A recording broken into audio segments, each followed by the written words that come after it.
J-Time on the track.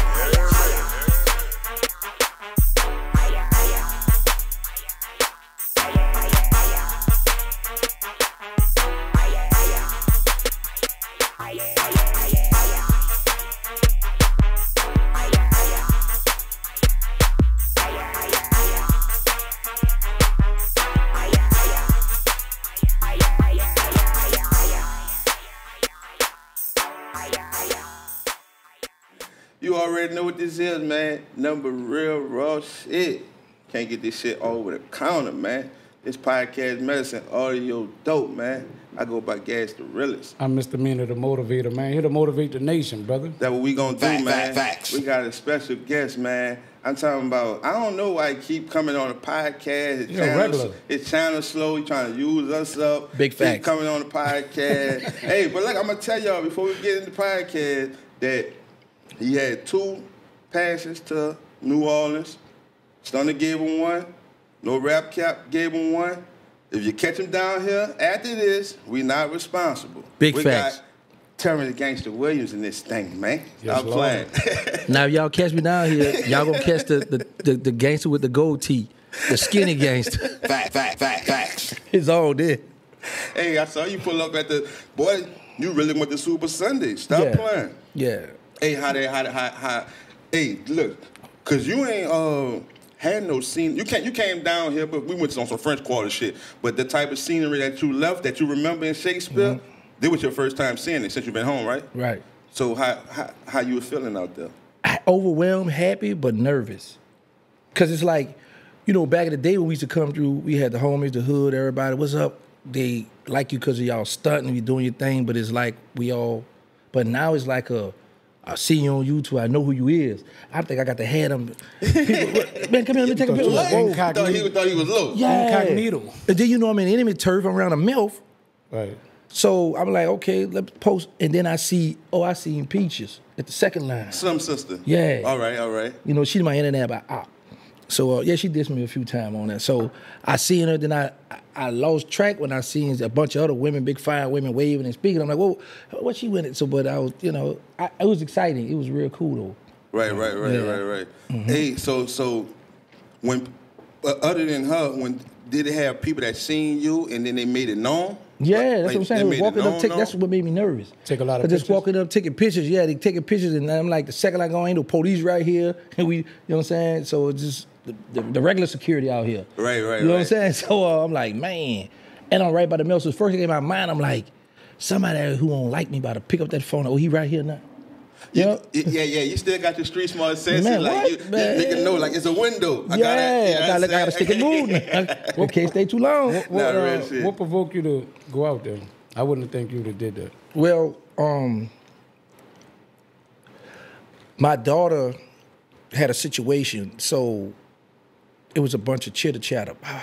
So they always see her mother, her aunt, and her uncle walking with her, so they thought like they ain't really got no family.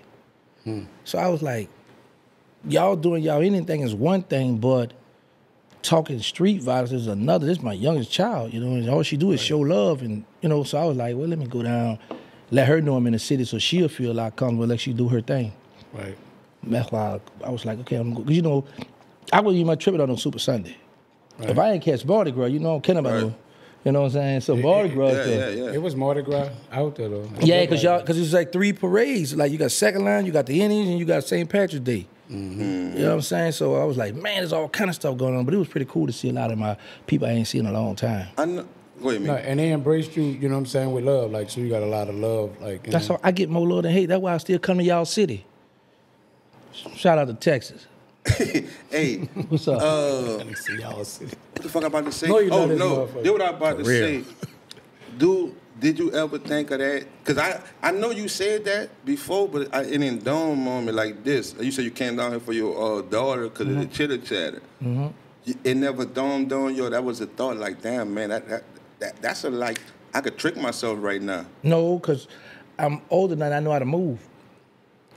See, I'm not one of the ones that just run out their head first with my shirt all the time. No, I'm coming to respectful. I'm not coming to even entertain them people. My job is to make sure she good. Oh, all right. Like not even coming to see what that was about. Nah, I ain't just much thinking about that. So she's Just good making today. sure nothing happened All right. with Yeah, I ain't worrying about that. As long as you know I'm here. Oh, that's her fault. Yeah.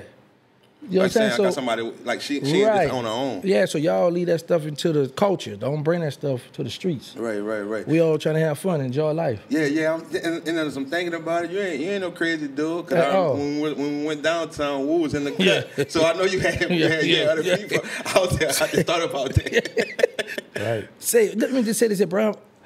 I'm proud of y'all. I really like this expensive water y'all got for me. You're expensive nigga, bro. Well, hold on. No. Somebody must got some food stamps or something, because Got expensive taste, man. It's tax time. I know BG ain't had this water, huh? Yeah, small water. Yeah, that was cheap. They ain't like this here. Yeah. Wah. It's all about who go get it, huh? Okay, that's what I'm talking about. Shout out to Timer, man. Hey, speaking on that, we could get right into that. You know what I'm saying? Before you brought BG up, it was people, and that's how they'll probably show on your channel that motherfuckers be saying shit before they even watch the full podcast, right? Mm-hmm. So people was at our top, because I guess since we podcast with BG the first time, before I even say that, when we podcast BG the first time, you watched it with the intentions that we had brought you up? Well, see, this is the thing with me. First time. What? Let me talk. This is the thing with me with No Rap. Like, I'm a fan of No Rap Cap podcast first. Right. So I'm going to always watch and support what y'all have. But then I'm like, I didn't think BG would really even speak on me on y'all channel. Because when he come home, he didn't know the power I had on social media. So once he seen, it shocked him. Right. So I didn't think he would come on, because it's the home channel here. Y'all really the voice of New Orleans. So when you come to, if you can't get on No Rap Cap podcast, then you ain't really doing nothing. So now when he come on, I'm thinking he might be thinking like the rap guy, I ain't gonna diss him over there, because if I diss him, I'm gonna helping him out, and you know what I'm saying? So it's like, because it's a different atmosphere now for him. So, but I just watched it just to see what he was talking about and what was going on, though. Right. I do reaction videos. I need to get me a check right quick. Dig. So go ahead. But on the second one, like the one that he just did, we did bring your name up, and he did like speak on the relationship that he once had with you and where y'all at, meaning up to the day. You know what I'm saying? So, what did he say? He just was pretty much saying he respected you. You know what I'm saying? Because we was talking about him having, BG, the baby gangster, coming from under the name of gangster, like, you know what I'm saying? So he was calling you the BG. So how you feel about that? You know what I'm saying? He was like, man, I respect the dude. He was a stand-up type dude in the street, and he did what he did. He said, but, as we got older and where I'm at today, you know what I'm saying? It's almost like he had to pick a side in so many ways, But so he picked a side. Before you answer, though, I mean to paraphrase, and he's saying certain shit that he said, but I know, like you said, you're a fan of the podcast, and I know you watched the podcast with BG. So I don't want you to go off with MEANA saying because he might be close or not close, but I want you to go off strictly what you heard out of BG mouth about you watching the podcast. First of all, man, Frank, BG, when I catch you, man, I'm gonna hug you and show you how much I appreciate what you're doing for the culture. Facts. Real talk. Real talk. Can't put the hat on top of My bad, I was just excited just now. Can't put that on there, man. Hey, yo, now I watched it, I saw it, and like all hating aside, jokes aside, I respect what he said. Because if it was on the other foot, right, I would have had my Jordan on his neck. You know what I'm saying? Because it's like we come up this certain way, this is what it is, we in these streets, and I remember him holding me down across the river, me busting the move. Right. Now, he might have had his eyes closed shooting, because ain't nobody get deleted, but I remember him, you did, yeah, shots fired. Just get him off you, that's it. That's it, yeah, you know what I'm saying? So I respect what he said, though. I really did. And I saw what he said about me going in his DM. Right. I didn't have your phone number, so I got to go somewhere. I know, you know what I'm saying? So I'm like, okay, let me get in here, let me check his temperature, see where he at with it. Right. And he responded. Yeah. They all gonna respond. I'm OG Giggity. So with people saying, so I want to know how you feel about this, especially where you at in this day and time, picking a side, like, you know what I'm saying? Do you think people should pick a side or just stay neutral at being a certain age? Stay neutral, because when you try to force a person to pick a side, it's like you saying, I'm putting you in what me and him got going on. So, and you got people that have picked sides already, you know. So, but me, I'm the one that could think. So my mind be, okay, I know you picking that side, but you really don't want to pick that side. You picking that side because that side is more in the public eye. They can move around there in the functions and into the who's. But really, you like, man, because I didn't do nothing to you. Personally. You know what I'm saying? So I get it though, you know. Right. And then but my thing always be this. When a man pick a side, right? Because I pick sides too. But when a man pick a side, you got to be able to live with saying, are you man enough to look this man in the eye knowing you only doing this because of you following? Or you going to do it because you standing on what you believe in, the principles or what was right or wrong? Right. Because you should feel less of the man if you're going to say, okay, I'm going to pick a side, but then if I see you down the block, boy, what's up? Let's go get some expensive water. That's sucker stuff. You pick a side to stay over there. Right. I'm winning anyway. Right. So that's why you feel overall that a person should just be in the neutral zone of it. That's the realest place you feel like you should be at. That's the safe place. Because you never know, you might need me for something. Do they call that straddling the fence, though? Yeah, a lot of people straddle that fence. Yeah. A lot of people straddle that fence. I'm saying being in the neutral zone, is that considered a No. fence straddling? Or you call straddling the fence, what you just said earlier about I choose in the public eye and make it like I'm not rocking, but when we one-on-one, we jogging, so you straddling the fence. But right. A neutral person is like, I'm just not, on nobody's side. I'm cool with him, and that's the best place to be at. Because that ain't my business, whatever y'all have going on. Just with me and you talking, we not going to bring this party up. Vice versa, you and that person talk, don't bring me up. Right. But I get it too where they deep, it's more them. You know what I'm saying? So I get it. So it's like, okay, now we out and about, we moving around, so this the clique, this the family here. Right. So yeah, I get it. Yeah. It's like you violated that. Right. Do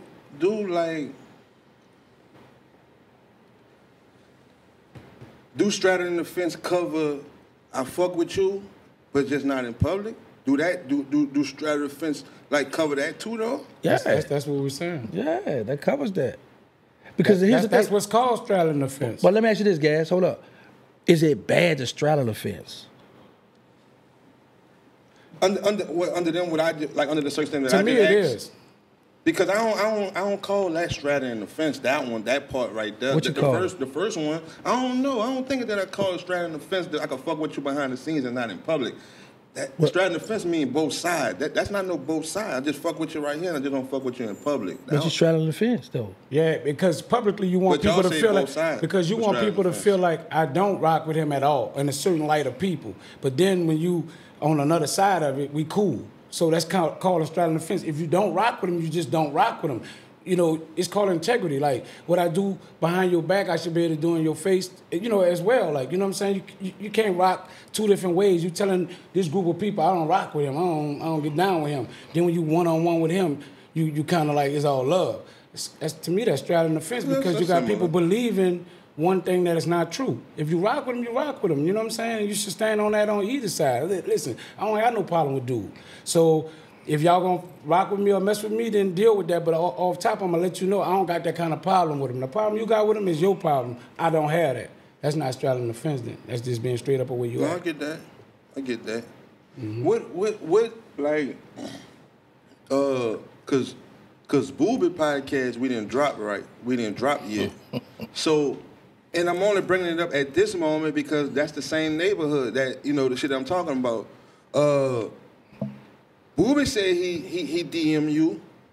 I'm saying because you didn't see the video like BG. I'm just telling you we got to tell you what he said. So he said he DM you, but it wasn't on no because you was like that shit we just talked about straddle the fence. That's what he did, but he approached it as if don't matter if nigga a rat, snake, killer, whoever. Nigga just said some real shit, and I just hit him up to amen the real shit. Y'all need to get a button that say bull crap. Nah, that's some OG shit. Not that one, the bull crap, because the Booby talk. Listen, bro, let me just say this. Stop the cap. That one now too. That's you hit that for Booby because this is my thing. I've always gave Booby his props for being in the streets. Can't take that from him. Always been a gangster G. He crazy though, but you know what I'm saying? So my thing has been this. And this for all the gangsters, all the real ones. You know good and well, no real one, no stepper, no gangster not gonna salute no rat. I don't care how good, whatever he's saying, or none of that, you not gonna say, boy, I like that. Because we are taught in the hood to bring up, man, we don't much associate with that at all. We don't want, but I don't care what you're doing, you make me sick now. Yeah, you turn my stomach, you know what I'm saying? You know. Yeah, man, that's bull Booby talking about. Straight bull. Booby, I guarantee you this. Tell Booby to show us another person who DM he went in and said, I like what you're doing, that openly cooperated and people know he cooperated. Booby not gonna do that. Is it bull what he's saying, or is it bull with he's saying that he said? Both of them bull. Oh, yeah? Yeah, that's what I said. I ain't stutter. No, because I was yeah. confused on which one you were saying. It's bull crap. It's bull crap when Booby say, I don't care if he a rat or he this. If he say some real stuff, I'm gonna salute him. That's bull. You not gonna salute. Come on, Booby. We talking about OG Booby Black, trying to know you with the cutoff. And the other part. And that's bull too, because when I did the stories, Booby, I had just come on something, but the stories did good. So when he come in my DM, he had the strong arm, like, what's up? You know what I'm saying? But when I went back to go, it was gone. Vanish mode. I said, what? Yeah, the Vantage mode shit. I was like, what's going on? What is this? So I asked the people, they told me, right? So I hit him back. He hit me back. But this time, they told me, like, once you read it and you click out, it's gone.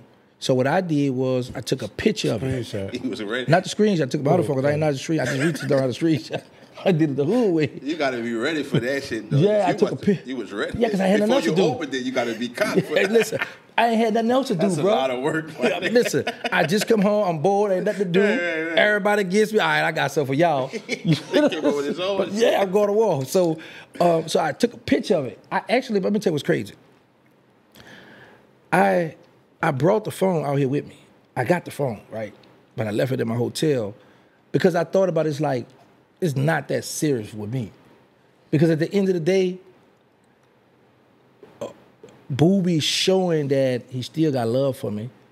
He wanna rock bad with me because we got history together. Right. Like, let me just show you this here. Let me just say this here. Booby and I have so much history. Like, if I wanted to be on some dirty stuff, he could have been locked up for a man down a hat. That's how much history we got. So I know a lot of stuff about these guys. So I guess they're like, well, we know he'll tell us, so let me just, you know what I'm talking about? Let me tell him I don't mess with him, but I don't want to rattle his cage too much. Because they got a lot of motion. You know anybody with a lot of motion, first they say, I don't need to be out with my girl. I don't need to be somewhere the police come in to me. You know, right. What happened? You know what I'm saying? What you thinking about? Go ahead. No, go ahead.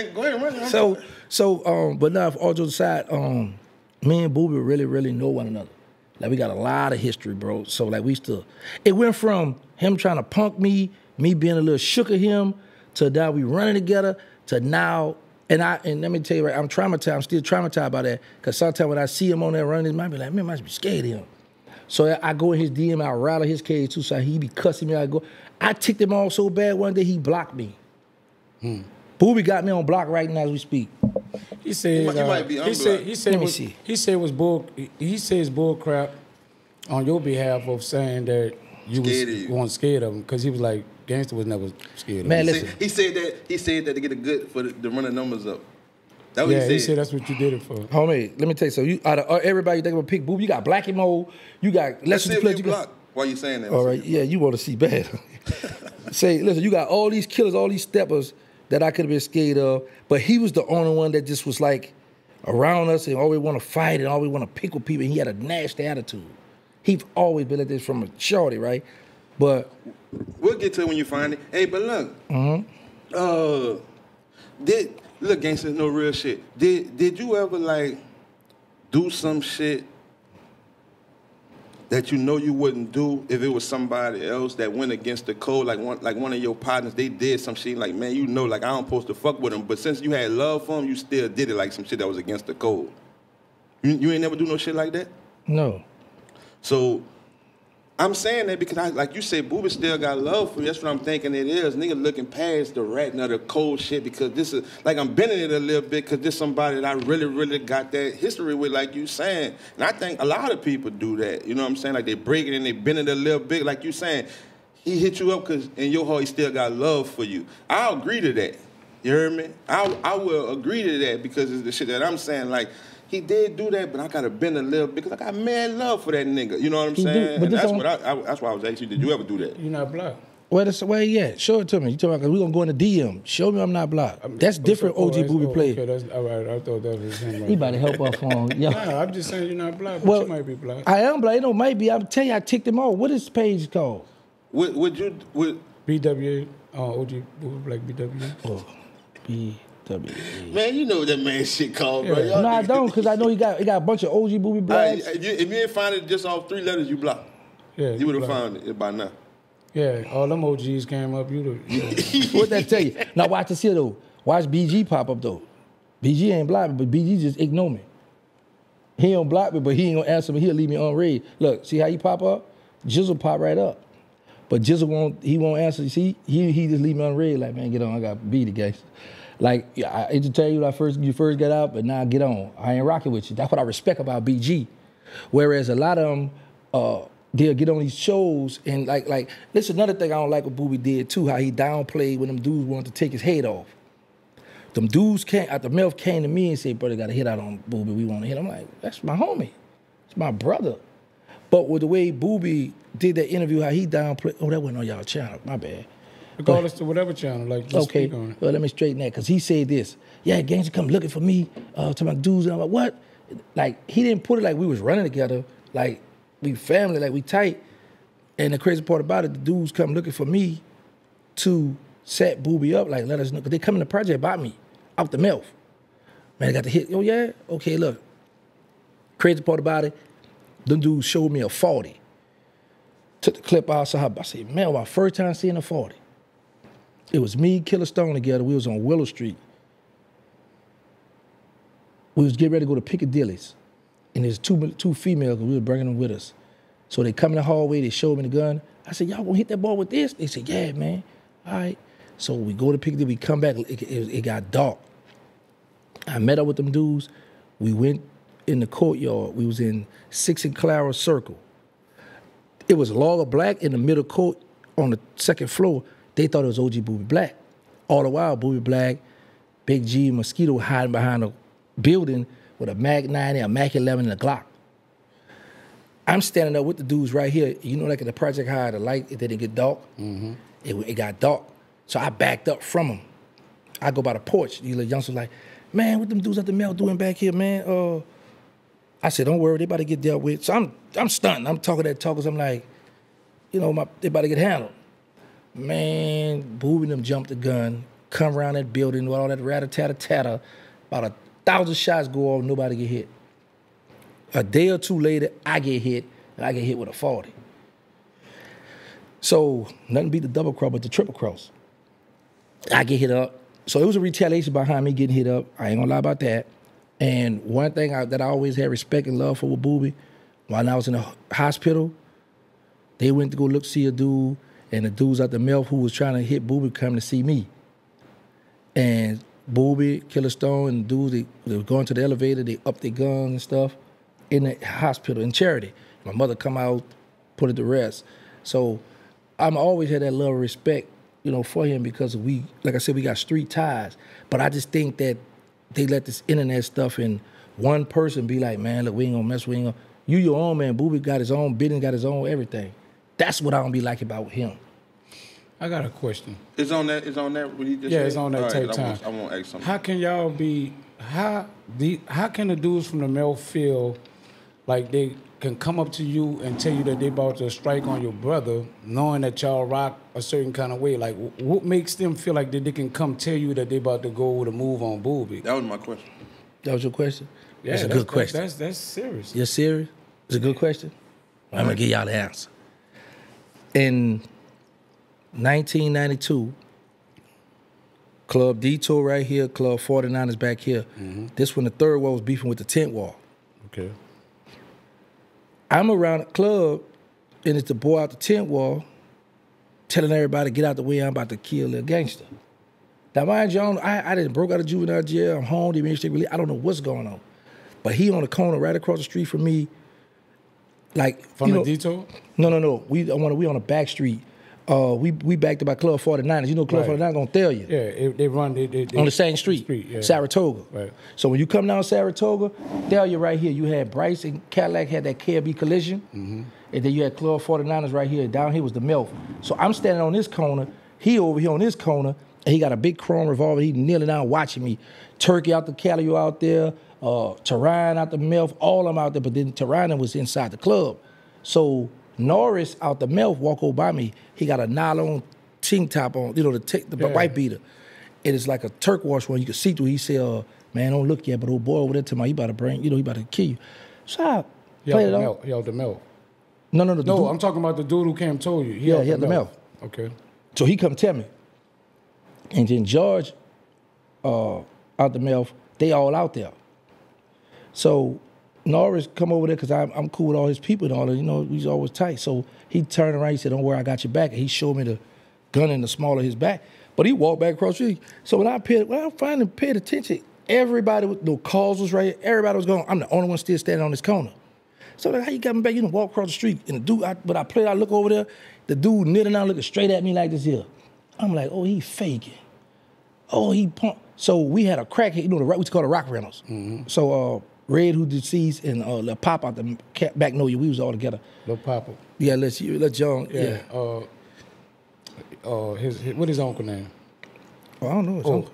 I know. I'm gonna get it. Go ahead. Go ahead. So I walk across the street because I saw he was faking. Bo Hickey. Oh yeah, Bo Hickey. Yeah, Bo Hickey the one helped me when I got shot. When I was walking, that's another story. So I walk across the street. I go to the club. I see Terrance and he out the MILF. He a shooter. So I'm like, man, I wonder Terrance got a gun. I was like, man, he might not have, but and ain't no police around here. So I had told Ray go get the car. Ray done come in the car, pull up. I jump in the car. Oh boy, ain't do us. Oh, I got something for him. I go home, run in there. That's when Black and Mo had left 3 different guns at my house. I grabbed the 9mm Ruger. I go back around there. We come back the same way on Saratoga, past the detour, come in there. He was coming up the street, so I'm about to jump out and work him right there. But I was like, hold on, he with his dudes. I got to if I get to hit him, he might pull out. So the dude was walking to his car. He turned around and walked back over to the corner where I was at, but his Berg out the MILF standing there talking to him. So I was in the back seat, in the driver back seat. We pull up, and his exact words were, bro, I don't got no beef with y'all. I got beef with Lil Gangsta out the Magnolia. And I just hung out the window and hit him up. He got hit 10 times. Me, Norris out the MILF, and Yahan from around there, all us got locked up for that charge. So we in court, we fussing with him and all that. I turned around, Norris arguing when he got arrested for intimidating a witness. So to answer your question, we went on they helped me on a mission. So they felt because they jumped in helping me on a mission, they could come back there to get me to set up Booby for the hit. That's how they felt comfortable about doing it, because they felt like I owed them one. But they know that you and Booby ran hard, though. They know y'all ran together hard, though. Right? Yeah, but people look at it like this here. Y'all run together hard, but I just stepped in and hit a dude up with you. Right. So I don't know what they felt more like. They wasn't you was indebted to their relationship. Yeah, like you owe us one. Right. And it's some money on his head. Look, we need to. That's crazy. Let's collect this here. You know what I'm saying? So I'm like, nah, man, that was a attempt. We ain't must delete him. Nah, beat it. Right. Damn, that's crazy though. Booby owed me for real, why though, bro. Don't y'all think so? That's why it was a good question, because the aftermath of that is what MEANA's saying. Like, why would you think that you could do that? You know what I'm saying? But let me show you and MEANA this right quick, bro. We all are older now, so we get a chance to be analysts of the streets. Versus when we was young and wild, didn't care in our mind. Man, look, what's up? Everything is open. Yeah, you know what I'm saying? We ain't, like now we can sit back like, man, come on. But back then, no, because they really came back there. And Booby know that, because Booby got with him, you know what I'm saying? But you gave Booby the heads up. Yeah, because you, my homie, have to know you. Now, like I said, y'all help me over here, but that don't make me loyal to y'all. Right. My loyalty over here with Booby. We saying the same thing. That's what I'm saying. So with that dispensary he got, I needed to get a little percentage, right? What you say? God, because if it wasn't for me, he wouldn't be having it. That's the same thing that I they'd be smoking on Booby. But that's what I brought up to Boob. I kind of spoke on that of saying, like, at one time you and Gangsta was like willing to put your lives on the line for each other, like meaning like. This episode is also sponsored by Vertical.com. Vertical.com, man, is the #1 source for thousands of pro DJs since 2007, and it's curated by New Orleans' own, man, Big Daddy. Big Daddy the DJ. It's a great tool for new and established artists to service their new music directly to DJs and radio stations all over the world. I'm talking about excellent website for DJs to get your new single, your new bounce music. I'm talking about new album, curated playlist for all genres. Man, you got to go to Vertical.com, man. They always open. That's VIRDIKO. I'm going to say it again. That's VIRDIKO.com, and you can also contact them on all social media. I'm talking about at Vertical. Man, just picture you at the click of a button, boom, you drop some music and you just go to all DJs over the world. They say, yeah, that's how it works. Man, I'm telling you, man, don't sleep on this offer, man. Go to Vertical.com, man. I'm talking about go there right now. You was willing to, if somebody played with Gangsta, you was willing to go out and vice versa. So, you know, for y'all to be separate now and going different ways is like, it's crazy because like I said, one time y'all was willing to damn near die for each other. Like, that's a fact. And you know. But hold up, it get deeper than that because like that's the first time. Was that the first? Yeah, that's the first time. The second time, doing that whole ordeal, I had a Mac 11. I give it to Boo because I had got hit up. I come from around Stoneway. We got 3 porches in the courtyard. They were shooting dice. I said, man, why y'all on this here? Y'all need to move in the middle. So I said, Boo, where my gun at? He said, Law got it. I said, Law got my gun. Law, where my gun? It's in the hallway in a little utility shade. I said, man, get the gun. So Law went and got the gun. Booby got it.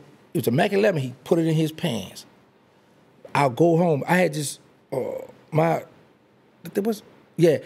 wounds were still open because I had just got stabbed up in June, so shot in July. So they left it open for it to close, like, you know, like that. So my mother would put bandage in there, you know.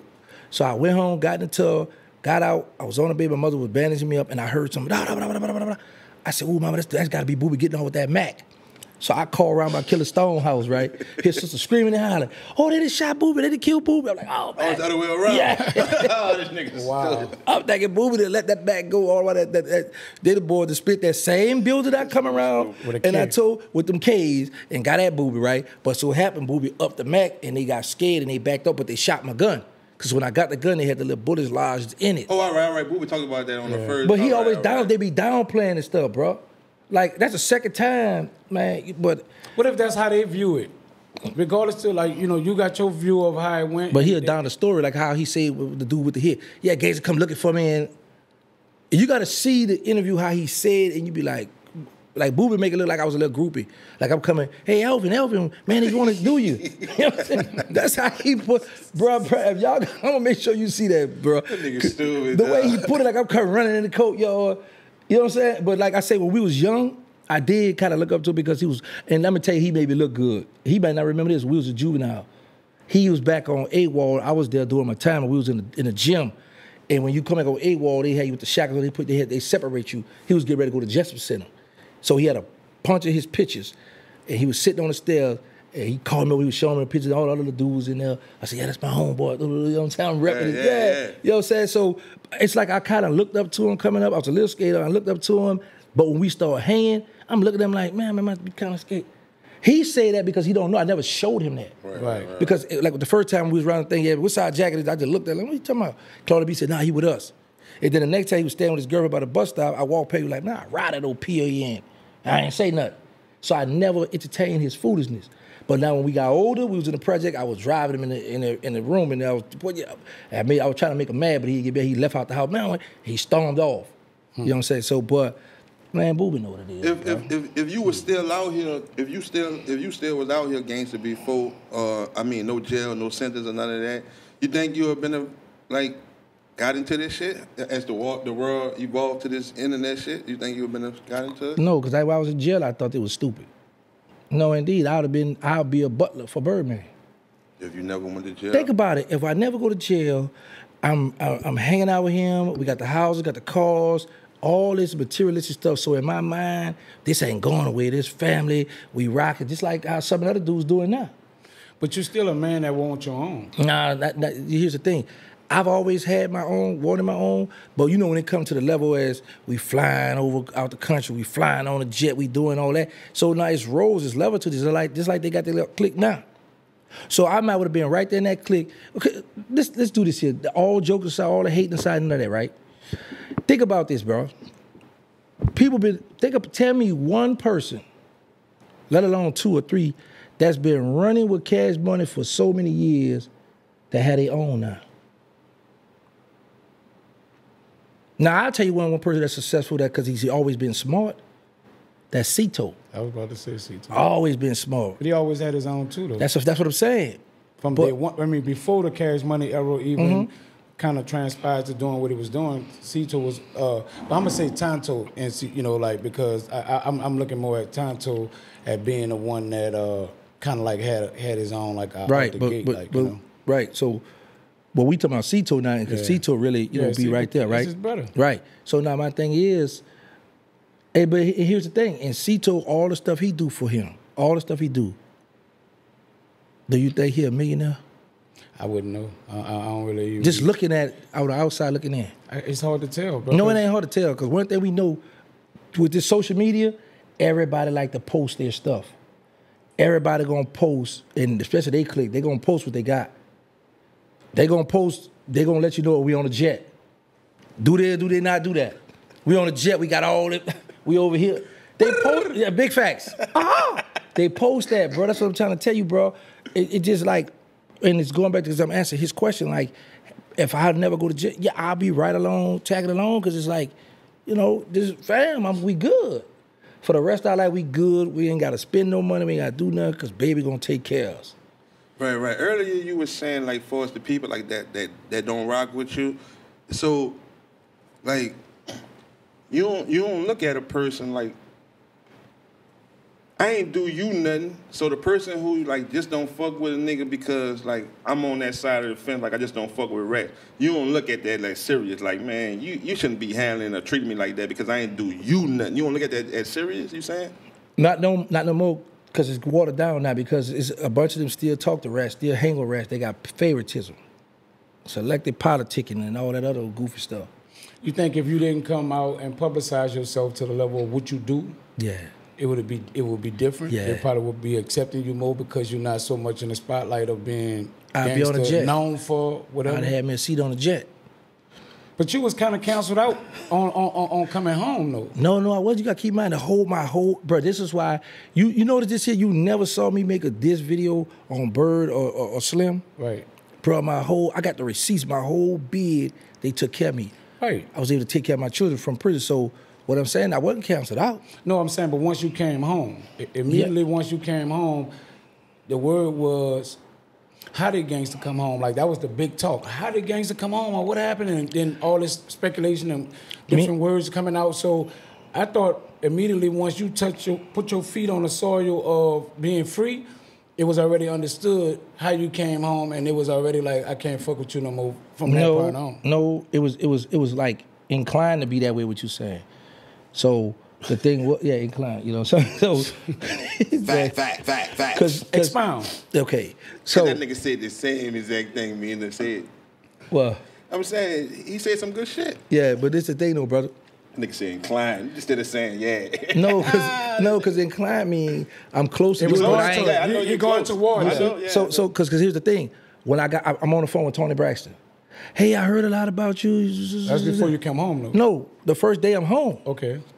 I'm talking on the phone with Tony Braxton. Okay. Go ahead. And the crazy part, let me tell you what's crazy, because I thought it was weird at first. What I'm about to say, not talking to her. One of my homegirls from Cali, she on the phone with me. So I'm on the phone with Bird over here, because he putting a play together for me to, get all kind of stuff, right? And she gonna run and handle stuff for me. So in the midst of this, I'm on the phone with Tony Braxton. Her girl is infatuated with Tony Braxton, so she recorded our conversation. Wow. So she got the conversation with me and Tony Braxton talking. But like I said, back then, I'm like, man, what, you know what I'm saying? But, so anyway, so me and Bird started talking. He said, man, what's up with this? I've been hearing da-da-da. So I gave him the whole play. He said, man, you know what? I respect because I'm hearing out your mouth now. So we was talking, he was like, and he said, I'm gonna tell you the last thing he said, but when we was talking, he was like, so, you know, how you think I should do this? How you think? I said, bro, ain't nobody bigger than the brand. At the end of the day, you know, I gotta take my leg. But and as we talking, because I remember his last word, he said, well, bro, you know, you made your bed, you gotta lay in it. So you got anything to say before I hang up? And I was like, yeah, give me the pillow, because I already knew where he was going with it. You know what I'm saying? So I wasn't tripping. I would have to be free. Right. So yeah. So with them hearing what was in the air, like, you know what I'm saying, and then you just confessing to, like, that's, you know, it is what it is. You know what I'm saying? The separation went from there, and the side had to be picked from that moment. Right. He was able to stamp. Okay, I ain't got to give you nothing. Beat it. Wow. What the confession like consist of, like, in your words, because you the one said it? That I cooperate with the government. Just kept it like broad like that? Well, I told some most stuff I don't want to say right here. Well, I get you that. Think you all the sense. Huh? Nothing. Juvenile me, huh? Shoot, huh? You checking the information, huh? Listen. We just podcasting, brother. Big fact. I got no notes. I do the same thing y'all do. I ain't got no notes, dog. You don't need that, boy. It's up here with you, boy. Do you look at people that advocate gangster as like? Do you still respect gangster? Not yourself, but I'm talking about street gangsters. Street gangsters that live. That's like they own it. Like, do you still like that? Like, is it a part of you that still be like, man, that remind me of me? Yeah. And you still got a little liking toward that. Like with my daughter with the example, I was like, boy, yeah, you know what I'm saying? I was like, you know, behind your child, it's like you be ready to drop a whole nuclear on the city behind that baby. You know what I'm saying? So yeah, that part do, but then sometimes you be like, bro, you did all this time, you advocate, like, right, let me tell you how good my life is. Right now, we speak, God will, once I leave from New Orleans and get back to Texas, I got 3 schools I got to go to talk to the children, right? And I'm bringing these out the milk with me. So I got a lot of stuff still good lined up for me. So, like I say, on one hand, because, you know, I come from there, I be like, man, well, boy, you know what I'm saying? But I be like, boy, you don't know what come with that, boy. But, you know what I'm saying? I be like, I wonder how my life would be if I did come on still on the bull. Do you struggle with being the old gangster compared to the new gangster? Do you struggle with that? Like, No, indeed. Yourself? No, because that 23 and 10 pop up, and every time God bless me to go in that other room and see my mother, no, indeed, I don't struggle with that.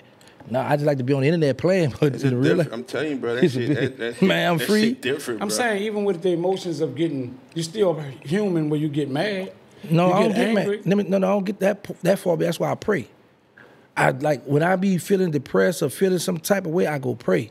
Then I be like, you know what, God showed me you free, bro. Because here's the thing, you don't win jail, you like, man, God, please free me. God, please let me see my mom and my children. We don't say, well, I ain't gonna say we. I didn't say, God, please let me out, let me be rich, give me be a millionaire, let me get, you know, I just asked for be free, let me see mine. Because I seen guys' mother passing while they was in prison, and that was my only thing I didn't want to go through, my mother dying while I was in prison. So I got those 2 things. So everything else, bro, is just a plus for me. I'm thankful, but I don't be tripping. If I get it, I get it. If I don't, I don't. Because I'm at a age now, I'm old, and I got children now, grandchildren. Right. And people in jail, and this will also keeps me focused. I got guys in prison still be calling me. Telling what they still going through. Man, like, that's how I was able to do that NBA YoungBoy story. I got it fresh off the thing, and look my exact words to him. Nigga say that was cap. I might have show you I'm happy you say that. But one thing they know, you could call the jail and say, it's something, whatever his real name, is he in segregation? And then when he get out, or whatever, people gonna be, his mother. Nigga was like the reason why. Nigga was like, I popped with a phone. That's the first time. Ain't nobody say that. You bigger than that. You I sent it to you. No, you didn't. I ain't look at it because you be bugging. What this say right here? Bro, you know I'm here with NBA YoungBoy. Chattanooga, Alabama. Bro, I just got. No, I'm reading that back. Mm-hmm. I was wondering how you get your insight sometimes. So, because he there at the prison with one of my Muslim brothers, right? So, when he called me, he said, bro, he said, boy, NBA cutting up. He standing on me. I was like, what? He said, we just come off lockdown. I said, yeah. He said, man, they had a fight. He told me the whole thing. I said, tell you what I just showed you, I said, text me everything, what happened, so I could get it right. That's why I was comfortable with I talk that talk, because I got it straight out the guy that was right there. Did that guy who was right there say anything about Casanova? Oh, no, I ain't asking about all that. No. Now I was just trying to piece the wood together because I know that Casanova is next door. What you mean next door? The cell next door to NBA YoungBoy? That's, yeah. Yeah. He just did the $1 million worth of game interview, and that's why I heard that on there. Some word to him, keep your head up. You got another shot, woo, woo. So I'm thinking like, if that jail not what Casanova at, then that's bad low. That's what I was trying to get at. Oh, well, this is the thing. I don't know what Casanova, but I know for a fact NBA YoungBoy is being held at Talladega in Alabama, FCI. I know he's being held there. And you could go online and you can look that up. You can look it up, right. And he's short to come home, too. Big brother might know, he probably just ain't mention it. I'm going to ask him when I talk to him, I asked him about that. But he just told me, like, when NBA first got to the yard, he said, I want everybody from Louisiana to pull up out here, come to the yard. So someone was like, what, man? Like, one dude, like, man, I ain't about to go out to the yard. But NBA, come on, let me, everybody from Louisiana come to the yard. And they haven't. Well, they couldn't go because it was raining Sunday, so the yard was locked down that day. But but the brother was like, man, and he from Baltimore who giving me the information, what I'm telling you. So he neutral, he just giving me play by play. He said, bro, I ain't gonna lie, he ain't here standing on business. He's buying shoes, he buying stamps, he comfortable in there. But only one thing he said that he does. That's what I sent you. Read it. This the dude post and read what they say right there. Read it out loud. Oh, he said, man, this in line. Dude got popped with a phone. Stop trying to make this dude sound too gangster. That's what I sent you. Right. Now, let me tell you how real the hate is. That's a dude named, well, we ain't got to say that. Yeah, but let me tell you how real the hate is. Because when I told the story, I said, what happened was NBA went to the hole. They found a phone in his cell. His cellie took the charge. That's how he got out the hole. He wasn't out the hole but a day, and that's when that fight happened. So he back in the hole. You see what I'm saying? Right. So that goofy that don't really know what's going on. He ain't got the afterwood. He got the first wood. Right. Because NBA come out the hole, and when he got the hole, one of them dudes say OTF, and he said, I'm trying to get with that, find a cell. So I'm getting it straight from the person who in the jail with them too. Right. So if I'm lying, the dude gave it to me. I just show you the text message. If you say like you was on the other side and I have my jaw on the nigga neck, that type of shit, right? When you said that just now, like about BG. Yeah, right. Right. So we gonna continue to be on the other side. If you was on the other side, would you listen? Would that person that you listening to who did what you did right now, would that whole weight he granted to talk about that type of shit? No. See, this is what I be telling people. When I played the game, when I was in the streets, if I was still on some street time, stepping time, if you a rat, I don't want to hear nothing you got to say. I despise you. Like, I hated snitches so much back then. I wanted to get a tattoo. I was about to get it when I was in the parish. But they were doing that skin powder stuff was hurt. So I was going to get all rats must die. I had like I had different little designs I was going to get. That's how hard I was on that type of stuff. So that's why I knew a lot of these dudes just be playing for the internet. And a lot of things has become watered down now. So it's like more dudes, more like, because they got favorites, bro. I ain't gonna much do that to these dudes, but I know it's a few dudes that have told that, and people know they told, and they still associate kicky with them because the world don't know they told. Like, that's why I was saying your popularity kind of. Yeah, and I like it like this though. So the shit that is that standing on business from like with 50 not fucking with Meeks no more because he took the picture with Rick Ross? Is that like, well, I don't fuck with niggas who, you know what I'm saying? No, because that's different. It's different because 50 had that information before that. 50 already had that. The stuff that he's speaking on Meech about. Yeah, because you can think about it. 50 lives on the internet. So before Meech got out, that came. You forgot what his name? Blue Da Vinci did an interview. Had the man Cuffy on the phone. Right. So that been out. Right. And 50 put that to the side because he saw a bigger cause. Let's get this money. But the minute you went set by my number one op that I can't stand, oh, now all bets off now. That means he might not really have a problem with the whole thing. He don't. Overall, you know what I'm saying? But since you went that route, I can, now I'm going to troll you on Did we see 50 whack 100, a few of them with 6ix9ine? But MEANA, he was still hot because he was getting money. Is a nigga looking at it like, because you said like nigga would own it like that. Maybe because that didn't happen. That's what I'm saying. That could be that too. But I'm saying that because I know you a nigga who you do your research on that shit. So what it is to you? No or yeah? For what? With Big Meech. No, was paperwork produced? Yeah, or that's not? what I'm saying. Like maybe like what MEANA's saying, like that shit, man, that shit was no big deal to 50, but the picture with Rick Ross made it a woo.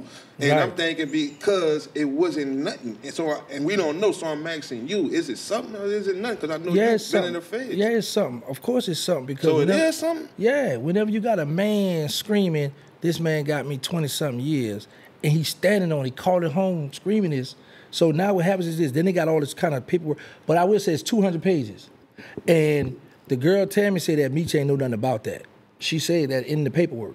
Right. See, so what the dudes doing now, for the ones who are on 50 side, they picking, for the ones on Meech side, they do this. So I was just looked at it, was like, I stayed away from some of the stuff, you know what I'm saying? Because I really don't have no ground because of my situation. However, I'm a content creator, so that's why I throw a little something out there. Right. No, I get that. I get that. But did you dissect the paperwork enough to make a decision within Yeah. yourself, even though you taking a neutral zone with how you choosing to approach it? Yeah. Did you see something that made you understand like a side? Right. Yeah, of course. I got Meech's side. Huh? Okay. I'm not understanding because Meaning he don't feel like he read it. When, well, that's what I did. That's what I'm saying. You saying it's something. I'm saying it ain't. when I say something, meaning like this here. Whenever somebody come up with a rumor, even if it's a lie, it's gonna have some kind of truth to it. Meaning like if somebody say, I feel like that. I say that all the time. yeah, you know what I'm saying? Oh, something That's what make you happened. believe it. Yeah. You know what I'm saying? It could be, like somebody might That's what they make saw you me out believe here by the Right, milk, right. right? It's something about the milk. Now somebody can come on this outrageous story, oh gangster up the two dudes walked, da da da. But you lying, but the only way it's true to because I was out there. It was about to melt. So Right. you could, you know what I'm saying? You so add on, you stress the right, truth. Big facts. You know what I'm saying? So with that situation, I just looked at it like, man, you know, what we go with is proof. Did we go with man? Common sense. Did we go with? Come on, man. You know. Not. Now you talking. Cause that's Facts. Hey, no, Facts. real shit. Because you were trying to get away, bro. Yeah, I was. But I can't let you. So I'll just wait till you stop talking, you hear me? Because man, nah, you can't escape, bro. Because it's like. The grounds don't change the fact if the grounds I can speak on it or not. I don't really supposed to have no fight in it. Nah, they don't change the fact. You did the research and you know what it is, and you gotta state that. This you gotta understand is if I was to Picking a side. right, this the thing. Well, I'm gonna go with 50 This side. nigga 50. good, dog. This nigga good. He cold. You know, he good. But I just studied y'all. That's what y'all don't realize. I study y'all, boy. I be sitting back for all these boys here. So I'm hip already. I'm already on point. But my thing is this, bro, is looking at the paperwork, the lady covered Meech up. The dude covered himself even much said he got at her without through one of them other dudes. So it was like, first he was saying Meech set it up, Meech introduced her. Then he was like, he went on his own and introduced himself. So it's two different stories with him. So I didn't know that. yeah, that's what I said. So even if Meech did go with his move, you helping people to sway towards Meech because you saying two different stories. Right. You know what I'm saying? It's And then- conflicting. Right. And then here's the thing. Everybody wait for the document or whatever for Tammy to come out. The problem with that is if Tammy was to come out and say, yeah, I did this, Meech wasn't aware, Okay, in the paperwork, in them 200 pages, you saying Meech wasn't aware. Right. So now did Meech make you mad and now you turning the story Right, on? like- So what do we believe? Like, you know what I'm saying? But gangster, can a nigga tell on the nigga and it really go through like that with no paperwork involved that a nigga told? Yeah, of course. That's what the feds do. Right. So that whole way, if a nigga not in it or not. Here's the thing. Like I say, we in the Fed, you not getting ran off the yard if your name not in that paperwork. Oh, so you only getting ran off if it's in there. Yeah, because now black and white. they got the black and they got the move on you. Right. We got this. We got this here, you got to go. Some cars be the person, stab person. Like I see the dude get ran off the yard with boxer drawers and boots on. Is that called finding a loophole in the game? And with me, yeah, because you know I'm just asking. Nigga stupid. I'm just saying, like, you And know, he said it's so innocent, Yeah, like- because he's not in the paperwork. So, but I'm not in the paperwork, and I found a way to still do whatever to get out. Is that finding a loophole in the game? Okay, here's the thing. To civilians, Facts. so, hold on, gangster. Look, he found the loophole, right? Right. However, when the real street dudes step in, when they get involved at the table, you snitch though, you rat it. Because you still got another man doing time. behind your cleverness. But even like you said, even if that was to come out and your girl said he didn't know that, that's still a calculated play though, huh? Yeah, it's calculated, but what I'm saying is this. You got the people who looking like, boy, you worked the city, you did your thing. Right. But then you always gonna have a certain man gonna be like, nah. No. Nah, man, come here, sit down. I know what you did last summer. Because you traded time with somebody. Right, you got somebody doing your bid. Doing the bid that you supposed to be doing, you cheated. So the paperwork that everybody's seeing on the street right now, right? Mm-hmm. Is that the same paperwork that niggas go over? Yeah. In the feds? Yeah. And you was in the feds with Meech, and that it wasn't on that type of time, though, huh? Right? No, and that's another thing. Like the brother that's speaking out, because like I want to be respectful to him too, Cuffy. You know, right. He never sent word to no prisons. Man, Meech brought me a move. Oh man, never till he got out. This something. No, he's still in the prison now. But that's when Meech on his way out now. They didn't start coming up. But what I'm saying, when me and Meech met, 09, 2010, somewhere up in there. Wasn't a stigma. No, Because that pilot didn't happen yet. okay. See, that's a good thing. See, the Cuffy pilot didn't get charged up yet at that time. Okay. You know what I'm saying? But I really think the main beef with Cuffy and Meech is taking the rights from the movie of BMF. Like, dude was about to do the movie with Tammy. 50. No, he wasn't gonna do it with 50. He was doing it with Hammer Brother. They was going to Lion Gates with the BMF movie, and he must have had some kind of rights to kind of speak on the story and was gonna sell a story to Lion Gates. But then when when Meech gave your girl the rights over doing the stuff for BMF, everything swayed over to 50. You know what I'm saying? And they got the rights got taken away from them, and they, you know, and 50 got the rights to start doing the BMF series, which was beneficial more to Meech. You know what I'm saying? And now, after that started happening, then you started hearing, I'm in jail because of this whole little scenario. Nah, that makes sense because See what I'm saying? if that paperwork was inside the jailhouse at that time, the people in the jailhouse would have responded the same way people responding on the street right now. Let me tell you something, Just bro. from reading that. Listen to me. This real talk. And me should know this. If it was some stuff with his name saying they know, you gotta keep in mind it's so many cars, so many people from other states in the feds that don't care about what Meech had, what he got going on. Like he got it to with the DC. So what I'm telling you is, if that would have hit, the DC would have been on his top. You see what I'm saying? Like, shout out to Eon from DC. He got a show. He been on Meech talking. He was mad with me when me said about DC. But bro, there's legends from DC, Tone, Champ. It's a bunch of them don't play the radio. That they would have got that work. Man, listen. So the exact shit of a nigga just saying he ain't have no thought or no play in it. His name ain't in there. Just exactly what we got now. They still would have been at his top off of what we have right now. Yeah, because here's the thing. They'll still be doing. They'll be trying to find the actual work, but then now they're gonna come with the press game. Like, man, the dude screaming your name, bro. You need to. All right. You know what I'm saying? So it's gonna have to be Meech side. His people gonna pull out. Well, if the dude ain't got no paperwork, we ain't trying to hear that. But Meech was the stand-up guy in your book. Like in jail, the way he carried himself in jail. Man, listen, the bed. when me first came to that compound, it was him and one guy. And then I watched it grow. I watched dudes get BMF on their left side of their neck, BMF, ENT on the left side of their neck. It was dudes got that I ain't think would get that. I was like, man, I'm talking to one dude. I was like, man, you see these fools right getting them beer? And let me tell you, we were on the second floor, right? I was right outside my cell. This dude worked in maintenance, so he was in my unit. Big dog too, right? So we leaning on the rail, we chopping it up, we talk. I'm looking straight ahead. He's next to me. How you is? We talking.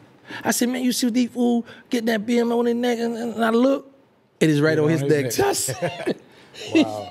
He from Florida. He said, nah, Dirty. He's, I got a different man. Dirty got out. Meech ain't do no show, DM no love, do nothing for him. Now he back in jail for the gun charge. So it's like they were jumping out that head first thing, and Meech gonna roll that red carpet when they get out, because a lot of them get down before Meech. Right. But that wasn't the case, man. But that was the people in the car, in that car, huh? Yeah. Right. Mm-hmm. So that's I understand that. Yeah, but there's just people from that car. Right. How do a nigga just come to somewhere, one of them federal penitentiaries, and go to the head of the car? How is that? Like, what's happening for that to happen? First, the one who at the head of the car got to be weak. Meaning when I say weak, like he ain't snitch. He's strong to run the car because he's smart, but he not financially strong. Right. Because a lot of cars be looking like, man, we're gonna let the homie run it because he not only he stood up, he go hard and he got some money. Oh, so it ain't based off strength. Yeah, they want the strength. They want the strength, but when you come on the compound, you got money. Now you can call more shots. Yeah, because now I could get your family to come visit you. Or if you trying to take care of that girl who living with that boy. Well, they had to call do all that. Yeah, some dude's gonna provide. You gotta provide for your shooters, your hitters. You think I'm gonna come on the compound, I got all the Suboxone, I got all the K2, I got all the heroin, fentanyl, and I'm taking care of my doing, and I got a bunch of shooters from the Magnolia on this compound with knives that they gonna go stab for me and I ain't feeding them? Right. No, indeed, them boys, they gonna try to bring me a move. So YoungBoy hated the car? That's what they do. So YoungBoy hated the car? Well, now that's a power struggle. I ain't gonna say he hated the car, but there's a bunch of them sweating him there. A lot of them, because he's a celebrity. So a lot of them, like, when he got out the hole the first time for the cell phone, the one who texted me there, he was like, man, one dude was holding his bag, one or two was walking at security, the other one, he doing it now. Louisiana niggas. Yeah, all Louisiana, yeah. Right. New Orleans, Baton Rouge, Shreveport, wherever you, like, they all together in Talladega. Right. Niggas easy to go to war with that Louisiana car, or niggas be having second thoughts? Nah, they like if you own it, you gonna rep that boot. They rep that boot, bro. So the other cars, like they having second thoughts of going to war with that Louisiana car? Yeah, because they know it could be 2-3 of us, we gonna go. Regardless. Yeah, because what happens is this. This always been my motto. Because a lot of dudes be like, when you get into it, they want to go to the yard. No, it started right here. We gonna get off on him right here, and y'all clean it up or whatever. We better get our man here. We gone, cause they gonna ship us. Right. But if it's more of us on the compound, we gonna come back out. They gonna ship them. But yeah, it is. Let me tell you something. How now DC is one of the biggest black cars in the Fed. DC, Washington DC. So it just because they don't have a state. You see what I'm saying? They don't have a state, so they deep in the Fed. But they love and respect us. So like Bouncer, who's deceased now. He made it where any yard he go to, he make sure New Orleans and DC run together. Oh, okay. Yeah, so it could be 2-3 of us, we could be out somewhere else, and we know different people. Like I say, Tone, like we might say word, like Tone might be in Pola, we might be in Beaumont. In DC, look, man, you know, I just left Tone, man. Tone might say, well, yeah, that's my man. Y'all make sure they good. Right. Eon, you know what I'm saying? He be on YouTube. They gonna send word, man. Or there's some good men there. You know what I'm saying? Like Blabber, all of them love Blabber. Who ran the Louisiana car when you was there? He got a serious look, bro. That dude messy, bro. Just trying to see. I don't know. Blabber could have ran it. Blabber wasn't on the yard with me. Oh, okay. You know, I don't know. You said you was the E-man.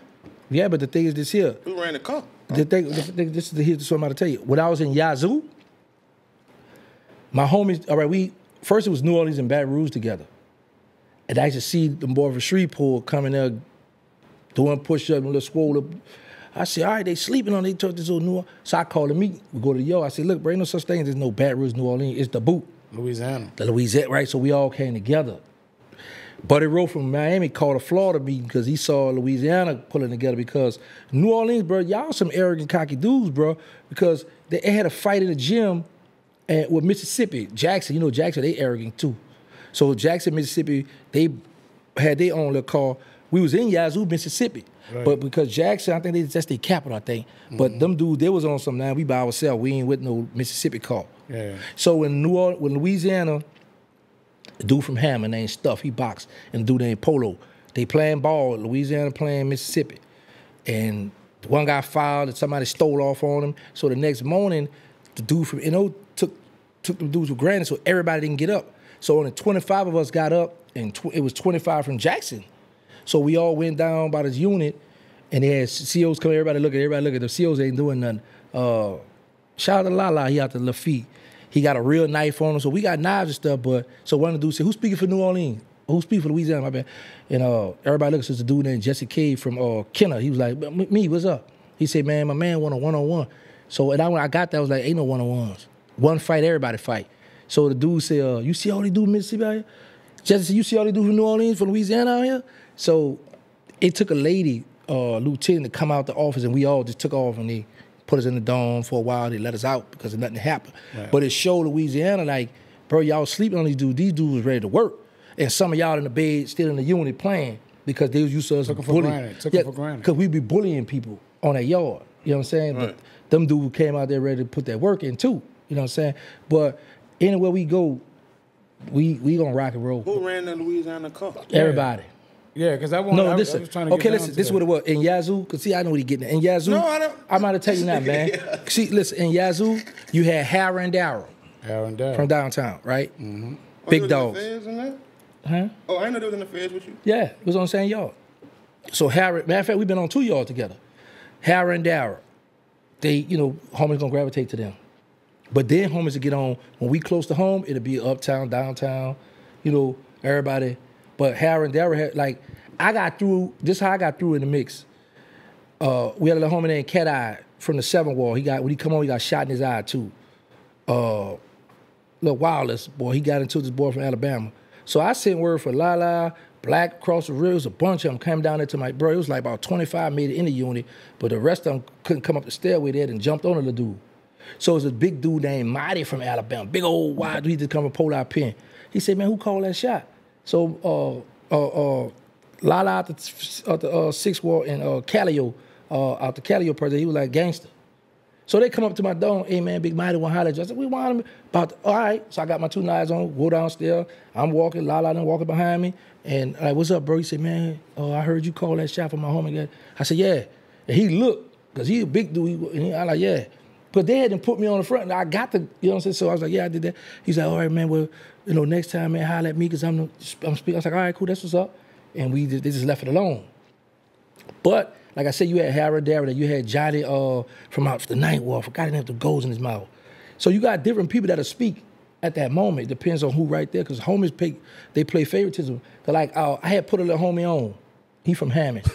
Let me tell you what I put him on, right? Hey, hold on. Let me tell you this, dog. Let me tell you this. Every state that we name, every fucking state that we name, you was ready. You had a specific person for that state. When it got to Louisiana, Because our homies are arrogant, bro. This is what I'm telling you. No like, one man called a shot? No, because this is what they'll do.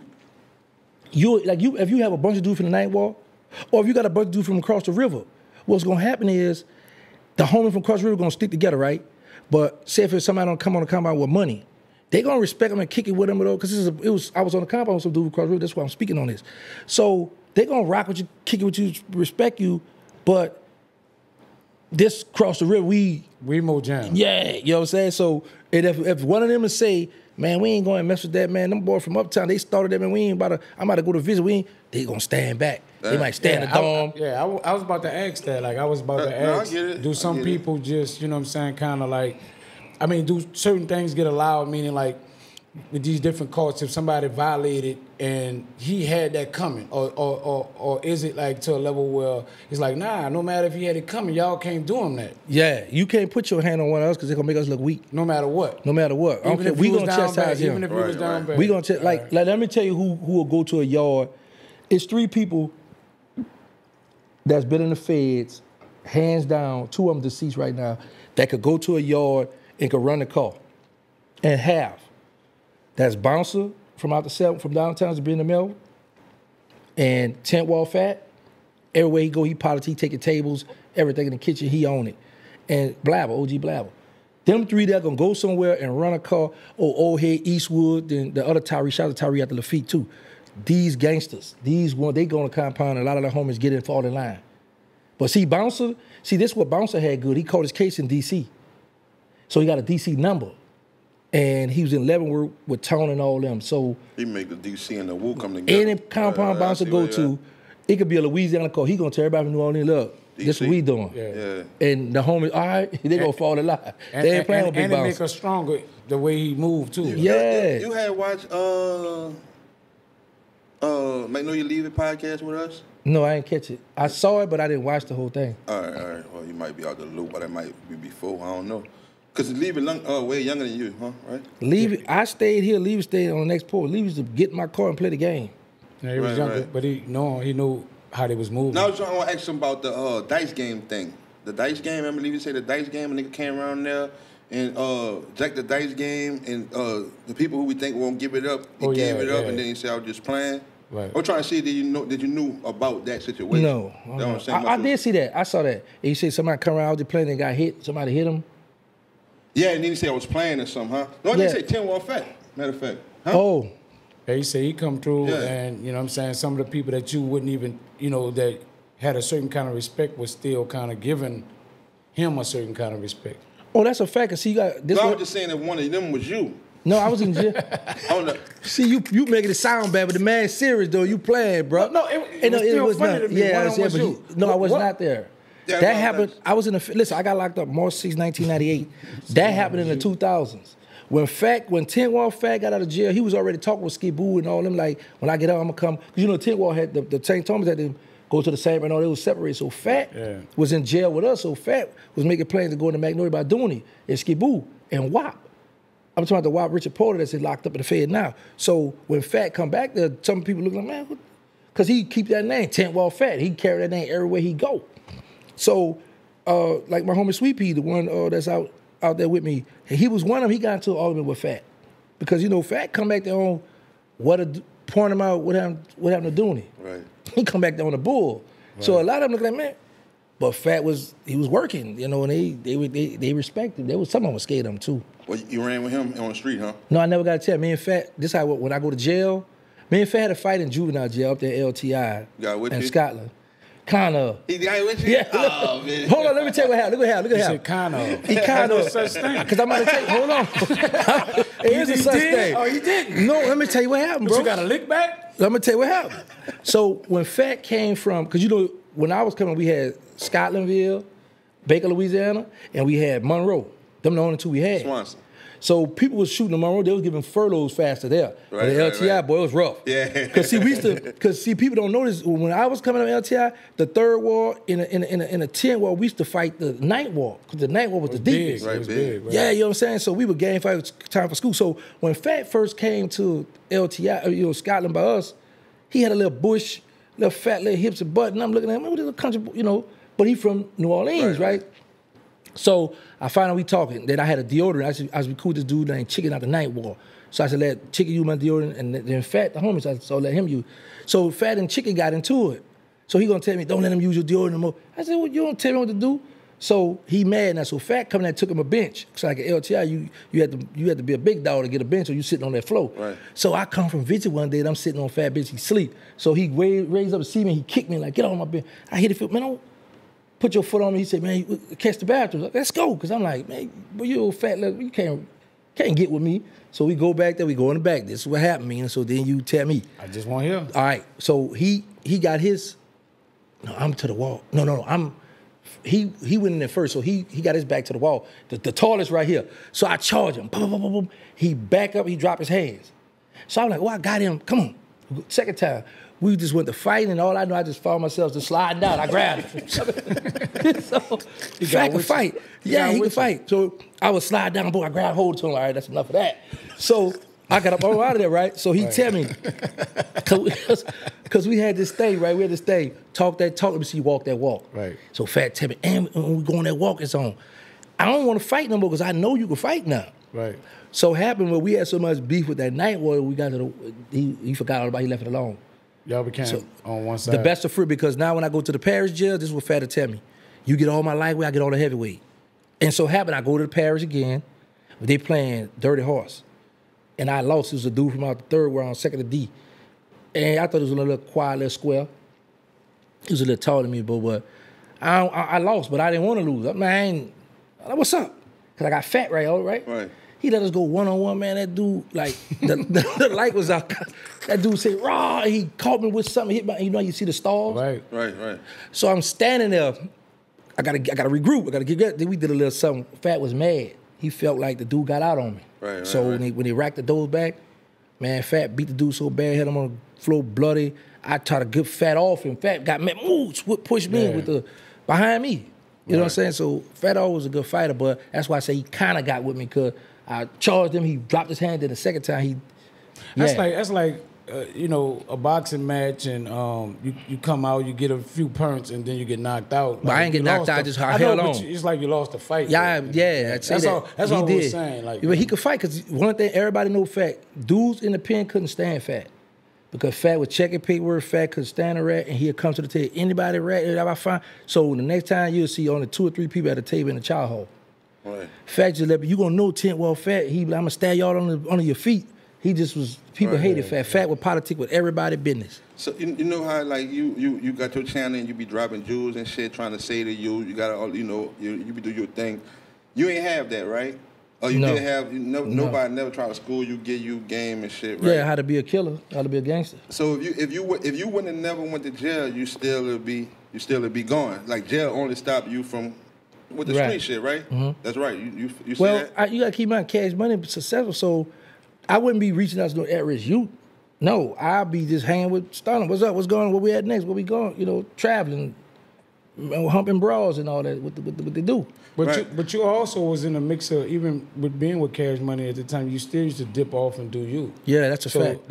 I don't think that would have stopped in a mix of Let me tell you why I would have stopped. Let me tell you why I would have stopped. Because I was local already, getting money, doing stuff, leaving money with him, doing this and that. But once you get that big money, now you in Miami and you could see the water, like Punch a Train, y'all water dirty out here.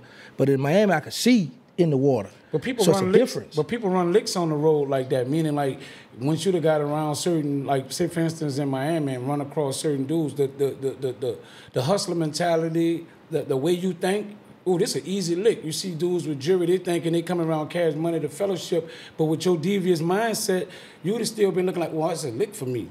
I may have, and you probably would have been still sticking and moving that's on a your fact, own yeah. because you could see I can make some bread off this dude. Yeah. So that's what I'm saying. Like I don't think that the lifestyle would have changed. It would have just got broader. Well, because you have been in bigger places, seeing bigger things. Yeah, but also understand this. I would have been bringing heat on Cash Money. Then, baby, if they get word that I pull a move like that, now I'm putting them in danger, and now they might cut me off for getting on the bus. But you'd at least tried it somewhere. Yeah, I would have. If I could have got away with it. Tell you that. Yeah, that's a fact. So is it like, like you say you got the at risk now, right? Mm-hmm. Is a nigga speaking in is it like a nigga speaking in vain? Like, because it's like we would never listen to that shit unless we went to jail. Most people we start worrying about at risk you after we went to jail, right. Or we did something to somebody that nobody know about, and that's like our get back, more like a Charleston White. That shit is I look at him different now, where it's just an at-risk youth that he is chasing. I look at it now because when you were 16 and that shit came out and you did that to your partner and your homie, it's equivalent to going to jail, getting out, won't do the right thing now. You see what I'm saying? Mm-hmm. So I look at him totally different on the shit that he do. Like, it was that only was powered by you telling on your partner and catching the stain when you were 16, and that's why you're trying to help young brothers out from the shit that you did. Equivalent to, like I just said, a nigga going to jail and then trying to worry about the at-risk youth. If we don't go to jail and he don't get his partner there, we on the podcast here talking our shit. Right. Yeah. It never comes. So that's my question: is we speaking in vain by even doing that? Because nobody ain't gonna listen. Like. You ain't listen. Okay, here's the thing. And I like that analogy you use, but you gotta understand this. With the youngsters today, how I go bearing gifts. Because you're right, nobody don't want to hear it. I ain't want to hear it. You're right about that. But when you go bearing gifts, and then you bring them, now we got proof. Like, say, I like this the 3 schools I got set up, I want to bring Diesel out the mouth with me. To show them we was enemies, we was really trying to get rid of each other, right. And we come together. So why y'all can't? With having a reputation of what you got coming home, you think kids will respect listening to you from that perspective, just because you did the time? Some of them will, and some of them won't. But the thing is this: like I always said, if I was still in the streets and on some gangster stuff, on some stand-up stuff, I don't want to go to the internet and see another gangster tell me how he gonna spin it with a switch. I want to see the gangsters that folded. I want to know, how did you fold? What made you? Pressure bust your pipe. Like, you was really on this here, you was doing all this here. I want to see him. I want to hear his story. What happened? Right. You know what I'm saying? So with a lot of these youngsters, a lot of them, it's peer pressure. A lot of them don't want to do that. They running with their homies. They feel like the homies going to look bad on them or, treat them some type of way. And a lot of them, it's like how people say in prison. It's on the streets too. A lot of them running under protection. Right. That's true. But the thing be, it just don't be one nigga got protection. See, it take two. You see what I'm saying? Like, Some shit that you lacking, he got it. Some shit that you lacking, he got it. Both of y'all is making each other feel like you the realest, that you with the shit. You know what I'm saying? Then when you go to jail, that's when you find out, like, damn, man, I just thought he was real because he was from where I was from. He had a tool, and I thought he'd get down. Yeah, but I hear what you said, but I kind of disagree because both of us ain't doing nothing. One of us got to be the heart to shoot the gun. Now, you might be providing the money for me or the drugs, but I'm the one that's shooting that because everybody don't want to shoot.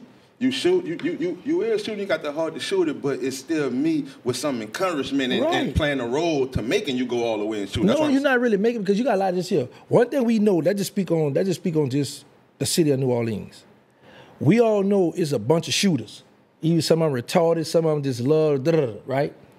But it's not enough for big chiefs. It's not enough for people because everybody just ignorant. Right, we don't got nobody, like how we come up. We had a structure, but I broke off in there and messed the whole stuff up, right? We had Killer Stone, the man with the money, the dope.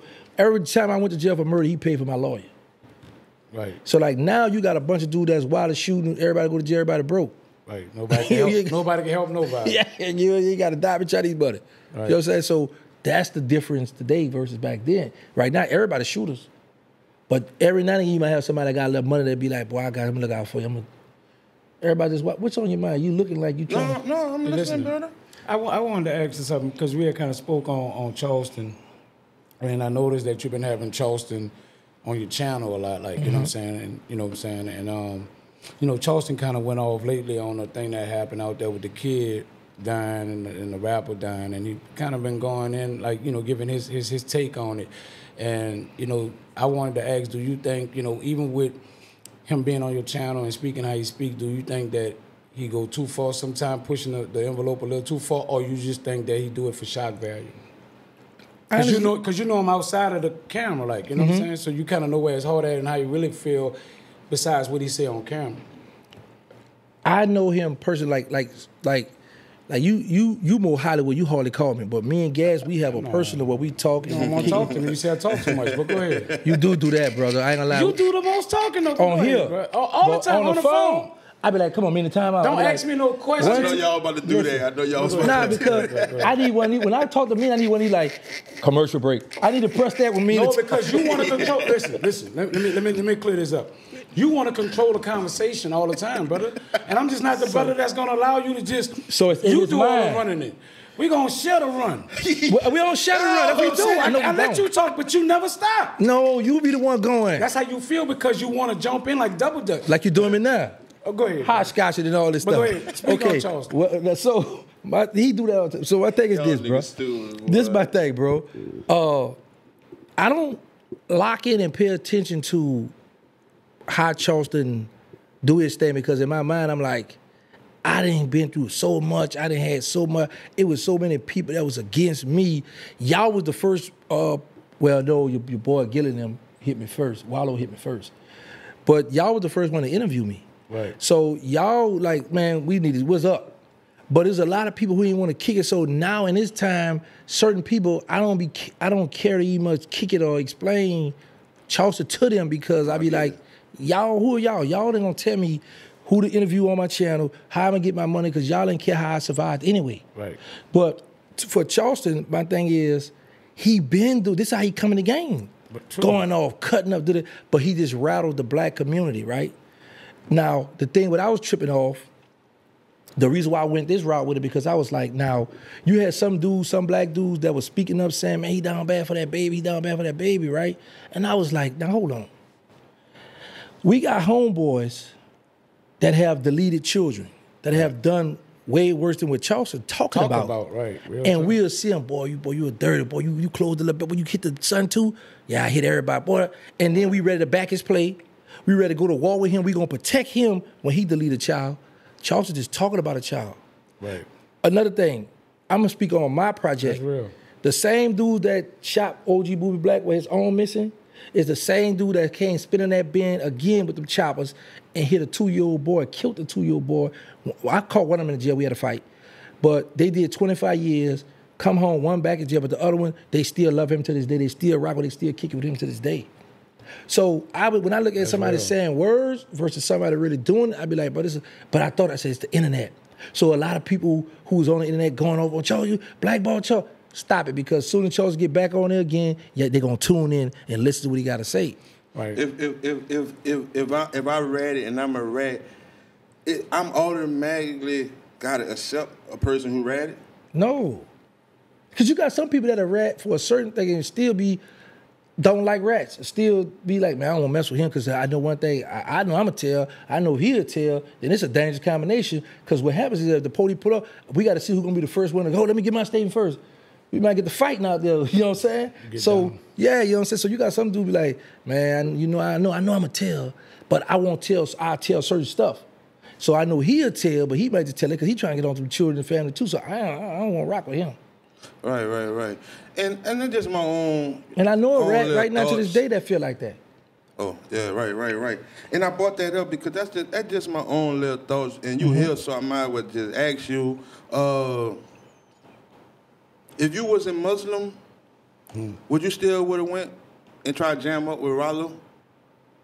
Yeah, because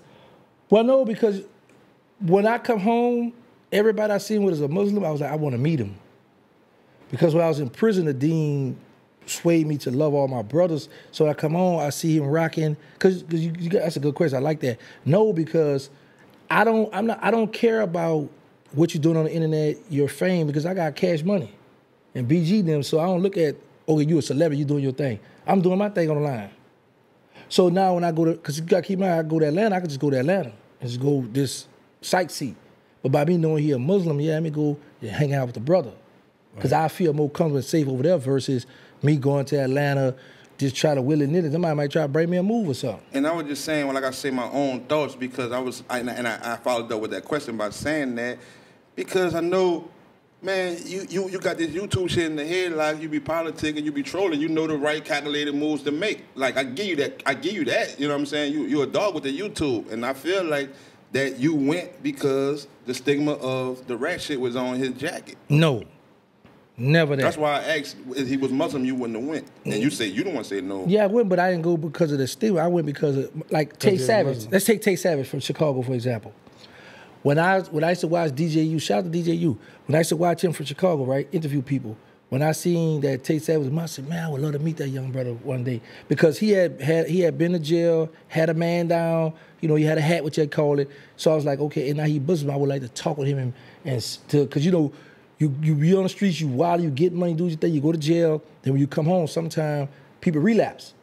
So I was like, man, I would love to meet him and talk to him. And so happened when I went to Atlanta one time, he was there. So I got a chance to meet him. And right now and then we text each other. I check on him, make sure you're all right, see what's up with him. So it's not, okay, because you got this stigma, or I heard this about you. No, it's about, okay, I see you're a Muslim, I see you on positive stuff. Yeah, I'm going to pull up and you see this, how you doing, because I can't afford to go back to jail. So you ain't trying to be around none of the boys. No, and because everybody already know what's going to happen if the police pull up on us and there's a lot of illegal activity going on. They know I'm not going to jail. But are you in violation by going around another convicted felon? Yeah, that's why. Regardless if he's Muslim or not? Yeah, you're talking about with the people? We're talking about like with Rollo and people of that nature. When you say violation, you talking about with streets violation or no, federal? Definitely not the streets. Not the streets. I'm talking about parole. Yeah, that's why everywhere I go, every month we got to check in. So they gonna ask you, was you around a convicted felon? I got, you gotta ask. Okay. Why was you around? That's why I let my PO. Listen, everywhere I travel, I get my PO, my flight, my hotel, where I'm at, what's going. My PO got this location. Right. I saw him peeping out the door. I called my PO. I said, hey man, the guy looking at the door. That's what I was saying. You talking about? Yeah, man. I was saying a dog for the trolling because, like, I know you, bro. You mastered the YouTube shit, and I said, man, that nigga ain't go to Super Sunday when all them people was out there. Yeah, because I know you was. I can't stand this dude, bro. So I'm looking at this shit. I said, man, it looked like it was way before it started. He did that in the morning. Early morning? Yeah. The Indian was out there, so I knew it was early morning. It was early when my BT gotta go to crowd. That's when the Indian was first coming out about the going route. About the going route. I ain't see no people in the background or nothing. That shit was thick, like the country boy said. That shit was thick out there. Yeah, I ain't see no people in the background. But here's the thing, though. But you move smart, bro. There you go. This where I'm at with it now. I give you all the credit for that. Yeah, but you denying the Rollo shit. So I don't know why you listen. I entertain that too, but you know one thing, and I'm gonna say this again for all other podcasts. When it comes to a Muslim, I do not want to discuss my Muslim brothers. They're false. Right. Yeah, that's your brother. No, I get that. I ain't want to talk about my brother. What being a Muslim, you practice a monogamous relationship? Do you do that? I don't have no relationship. We don't I'm put saying, do you do that, bro? Let me finish, beloved. We don't have boyfriend and girlfriend in Islam. You got to be married. You can have up to 4 wives. That's our rights in the Quran. Bad. But you got to be able to take care of them equally. I'm just saying. I just said, ain't no relationship, man. You talking about like I got 3 girlfriends. I would like to They have. cool with that? Why? They Hey, cool. But listen. The reason why I'm asking that because, This nigga stupid. you know, without being married and messing with women, that's called fornicating, right? Right. So is it still in the Muslim religion? Is it still considered fornicating if you got like a girlfriend or a boo or whatever? Yeah, you can't do that. You got to be married. Right. But if you're married, you can have more than one. Up to 4 if you could. If you could afford to take. Oh, it, so but it's no best you sexual tell one. relations with no women until you marry, you saying? Yeah. That's how it go? Yeah. Oh, right. Very tough, I don't know yeah. no Muslim following that. You sinning. How you know what I'm doing? You don't know what I'm doing, I don't bro. know what you're doing, but I'm assuming you Oh, sinning. my life. Say, listen. Let me tell you how serious Islam is. I ain't thinking about y'all. That's why you pray every night. That's a fact. I gotta ask for forgiveness. Cause you got Daily. Cause let me show y'all something. Let me show you something. Nigga say daily. Yeah, it's a fact. Let me show Hourly. you. Now let me show you. Oh, Let's switch the subject to you Christians. Because in the Bible it says when you lust after a woman, your eyeball supposed to be plucked out. Right. That's So, why I'm not denying That's that. one thing about a Muslim. They always revert. Well, yeah, revert because I know the to Christian- to the Bible. I never go. Listen, brother. I never He put go the phone to. down to get his point across. never go to a church, a Baptist church, since I've been going. Since they've been rubbing my head with the olive oil. You know what I'm saying? The olive, well, you Oil. you Hey, Catholic. look, You I Catholic? never. No, I used to go to the Catholic. They drink the woo. No, not that. All right. But I never seen none of them Use the Quran. Every Muslim thing I ever went to, they used the Bible. Bible as well. But first, let me just say this here. I'm just asking, like, why is it like that? No, not every Muslim. That's the nation of Islam do that. It's a difference. That's everyone I went to. That's the nation of Islam you went to. You ain't never go to no Sunni mosque where we use the Bible. That ain't gonna happen. But the reason why I speak on the Bible, because I know you not a Christian, but you come around Christianity. This is a Christianity country. Right. So when y'all go to talk about Islam, I had to let y'all know, hold on, it's more Christians in this country that's committing adultery, fornicating. Right, they are. I just like to bring it back, like, give it back to y'all. Yeah, Muslims do that a lot. Yeah, big facts. Yeah, Yeah, I just was that make asking- that right. Alhamdulillah. Because you doing that make that right. Yeah, but no, I'm gonna let them know, like, clean your backyard up before you come for the Akis. See, and I wasn't. You did. And I wasn't challenging you on it. I know you wasn't, beloved. I was trying to get some understanding. Beloved, salute to the Muslims, beloved. Big facts. I was trying to get some understanding that, you know, that law still applied. Yeah, as yeah, that's all that, Islamic. you know, because we believe in all the prophets. We love all the prophets. Ain't no compulsory religion. We love all the prophets, all of them. If somebody say they're Muslim, they say they don't believe in Jesus, he ain't a Muslim. Right. Okay. And that's what I said. That was some good Right. knowledge, though. They should have all Slim Muslims and everything, the way they eat. Well, the nation say you got to be one something. He could tell you got to get on the mothership. You got to be You're small. Muslim too? Okay. Oh, you can't get on the mothership yet? Well, I'm a Sunni Muslim. We don't believe that. Oh. We just eat. But you need to be healthy, though. You got to eat. They gonna say, well, no, not like that. Yeah. They gonna say, Hold on, no, we so- don't care about it. We So, just eat. and being a Sunni Muslim, you can eat pork? No. Oh, okay. No Muslim, so no pork. That's prohibited. Just Yeah. in, Yeah, you Islamic don't see them, yeah. faith on all of them. No Right. pork, but McDonald's. They got swine on the seats. Oh, yeah. McDonald's, but no pork. What you trying to say? McDonald's got pork? No, Because I'm just y'all saying. eating The something hamburger that's- pork? Y'all eating something that's not considered real food. No, Yeah. what happens is this now. Compared to pork. I'm telling you, you know the fake Muslim. I ain't gonna say that. Go ahead. So 'Cause- listen. Well, go ahead. Because I would jail niggas. Them niggas reading the back of Skittles. Really, come on, bro. You don't be too But serious, but bro. Come you know, on, my nigga. Skittles. They got a fake in and everything. They got toothpaste too, right? Yeah. So brothers that go to read the toothpaste, they got pork and you know what I'm saying? Right. But Fuck but that. you gotta keep see you got that wild mentality. See you with the Crusaders. Toothpaste? Yeah, because some toothpaste made with pork got different stuff in it, right? yeah. Pork Like I just particles. found this here, the Jiffy cornbread. Got pork in it. Got pork base. No Yeah. more cornbread for you? I got the other kind of cornbread. I get the other. You You ain't eat your Jiffy no more. cornbread? Yeah, I don't No, eat Jiffy no more. Nigga. no. But listen what I'm saying, bro. Like I said, the thing is this, bro. You know, a lot of people, I'm gonna speak on you non-Muslims, y'all know our deen better than us. But won't accept Islam, but you will be quick. Boy, you know you don't supposed to be doing, you know everything we supposed to do, but won't. Because, you know, we just want y'all to follow what y'all... But y'all don't follow the Preach. Christianity. This is y'all believe, do you believe in Jesus Christ? Yes, I do. Okay, but you don't follow you married, so I gotta salute you for that. Right. But the other half of this table, I'm married too. My nigga know you look. I'm married too. yeah, what a ring at? He married. He common law married. Oh, okay, that don't work. Anyway, so look, so my thing is this: I just be like to let y'all know. Yes, I know the Muslims. I know we set a good example, but when there be a Christian coming at me, I be like, well, hold on, but your Bible is strict. Like your Bible say that homosexuality they supposed to be put down, but you'll see a bunch of them in the church praising the Lord. What you saying about the new Cash Money? What was about to be the new Cash Money? You were saying Man, homosexual. Old boy from August City was about to be the new Cash Money. Now let me just say this too, because I don't like how BG played with that homie. That's my homie. How you play with him? Talking about he double clutch. I don't like that. You ain't shot. Oh, well, I forgot. Shout out to Yellow. Let me just say that I don't like how y'all blocking me either. I'm here to defend. Hit the thing.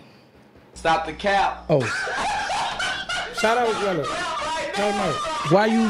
I heard you say you blocked him. Yeah, because I didn't want to see the. It's not because of his music and his talent. I believe the young brother he's talented. I post him on my page. You know what I'm saying, as saying he's nice, but I didn't want to see him because somebody sent me with his act and it made me like every time I see him that thought come back to my mind. I just didn't want to keep seeing that.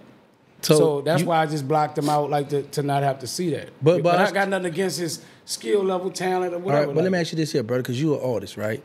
And you had one hit out here, Pump the Party. One? So, go ahead. My bad. So now my thing is how you just say I blocked it because I didn't want to keep seeing that, right? But now every time you bring that conversation about him, you go back and see that same picture again, huh? When you speak, when you bring it up, but I don't have to see his face, bro. I understand, but it's just face in your mind now? Because you talking about all right, then, so you can't duck him. Well, I don't have to look at it just popping up on my page spontaneously, just scrolling. What the fuck? I don't have to see that. But I think this is what I think, though. But listen, I want to clear this up too, brother. I wish the young man the best, bro. Like, do you really? Yes, I do. Right. I just know. Listen, I do wish him the best. I just know that's hard to come from under. That I don't think so. Let me tell you why I don't think it's hard to come from under. Because we living in a life right now. I'm believing MEANA what MEANA saying on the phone. Huh? I'm believing what MEANA saying on the phone. You only let him talk. Yeah, because y'all interviewing me. That's how he is. I'm the one that's being interviewed. When we on the phone? I interview with Joseph. Like no, but I'm still asking me questions though. Listen, what I'm saying. But that phone, bro. Listen, you keep playing. It'll record me in one day. I'm just gonna sit it to you. You're gonna be like. I'm gonna sit it to you. I'm gonna say, and you know what I'm gonna do? I'm gonna tell you, don't even much respond back. Nigga stupid. I'm gonna say, look, they go MEANA right here. But MEANA got me traumatized. How you feel about it? You gotta stop that recording. Nah, that's a new way now. That's bad. Yeah, but it's a new thing. They gotta have receipts now. They've been doing it to me, so I didn't call them. You don't never answer the phone. Man, come on, bro. You don't never answer the phone, but you keep calling that nigga back. You be trying to woo me or something? Yeah. He thinking the same with me, so I'm like, this nigga play games, bro. What his name? The boy, Rainwater. We got each other number, right? So he called me one day on FaceTime. You ain't never FaceTime me. But I watched those jump of them games they play. So I said, what's up? He don't text me back. He called me again on FaceTime. I said, what's up? I said, he was doing a podcast, trying to get me on there to respond to that charge. Man, I'm hip now. They didn't got me when I first come home. Oh, I know better now. Right. We could end it with that charge, but I didn't want you to lose your thought about like this is my thoughts on it about the yellow. We living in a world where people get on social media to clown people, to have fun, to make content, but once we click off social media, people don't be really caring because they got their own stuff going on. And now with Yellow is this, because matter of fact, I'm gonna try to sign Yellow because this is what I'm looking at. Because you got Big Frida, and you got a lot of other stuff, right? They got a lane. That's when you stand on that as being. That's who I am. Right. But we got to work on that. But my thing is this here with Yellow is this. People have a lot of freaky side. We saw a lot of our celebrity people we love, we rock with. Then later on, like, that boy like boys, that boy. We see that a lot. Nah, we do. Huh? I ain't see that. I ain't see celebrity. A lot of stuff do come out on celebrities down the line after we done already watched their movie. No, did you like Diddy? No, I'm saying only one I saw was Diddy. Okay, all right. What about who that was? Was that Eddie or OJ? Which one that was riding? They say he got caught with the Eddie Murphy with the transvestite. You ain't. Oh, yeah? I mean, it's just a lot of them. Like, well, he didn't have a TV coming up. So listen, it's just a lot of them. Oh, that's Ben. That's Ben. Yeah, that's Ben. That's stuff that Ben came out. Right. So over the years, a lot of our celebrity people we look at as celebrity, you gotta keep on they human just like us. But it's the. Let me show you something. It's the lane of what you talk about sometimes. Yeah. And this is what really bothered me. No. I got to get my point out too, bro, because you ain't never let me talk. Go ahead. But listen, brother. Listen. That brother talked about somebody in the song as being that type of person. Oh, see, and that's what bothered me the most, because he talked about a person as being that kind of person. Talked about double clutch. Yeah, he talking about a dude doing that, and he do that. So that's what kind of, it's almost like you try to trick me. My turn? Go ahead. Okay. See, okay, that's just like you got people that'll say, Gangsta, you a rat, but I know you a rat too. But nobody don't know your business, so you getting away with it. So there's a lot of that going on where people was talking about people that the period come on like, oh, boy, you down bad.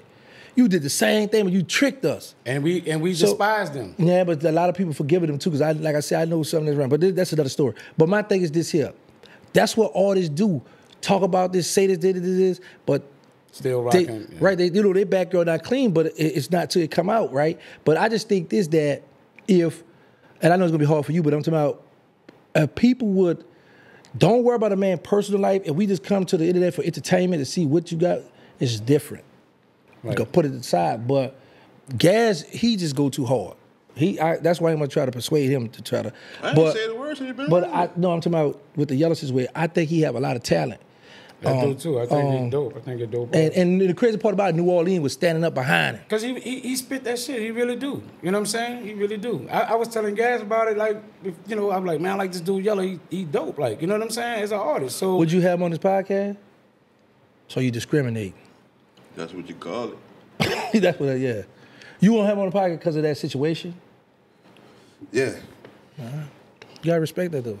Yeah. He said, yeah. I'm just saying, like, well, let me ask you this here. If Gaz say, look, MEANA, you go to the interview, I ain't gonna be there, I don't wanna be a part of that, would you do it? We on podcasts like that. That boy straight that fast. That's my but nigga. But it's on podcasts like that. So you said that's my N-word because he back in the play. No, I'm talking about my nigga for saying we on podcast. No, that's what I'm saying. That's what I just said. You saying that because it's like, that's my N. Like, yeah, boy, I don't like that. You don't like. What I'm saying that's how it came out. No, I just said we don't. I just said we don't. We just don't podcast separately. Yeah, but it's possible it could happen like that. Whenever you out of town, you gotta go somewhere, you want to get something in. I'm pretty sure you'd be like, okay, I'm gonna interview. I'm gonna hold us down.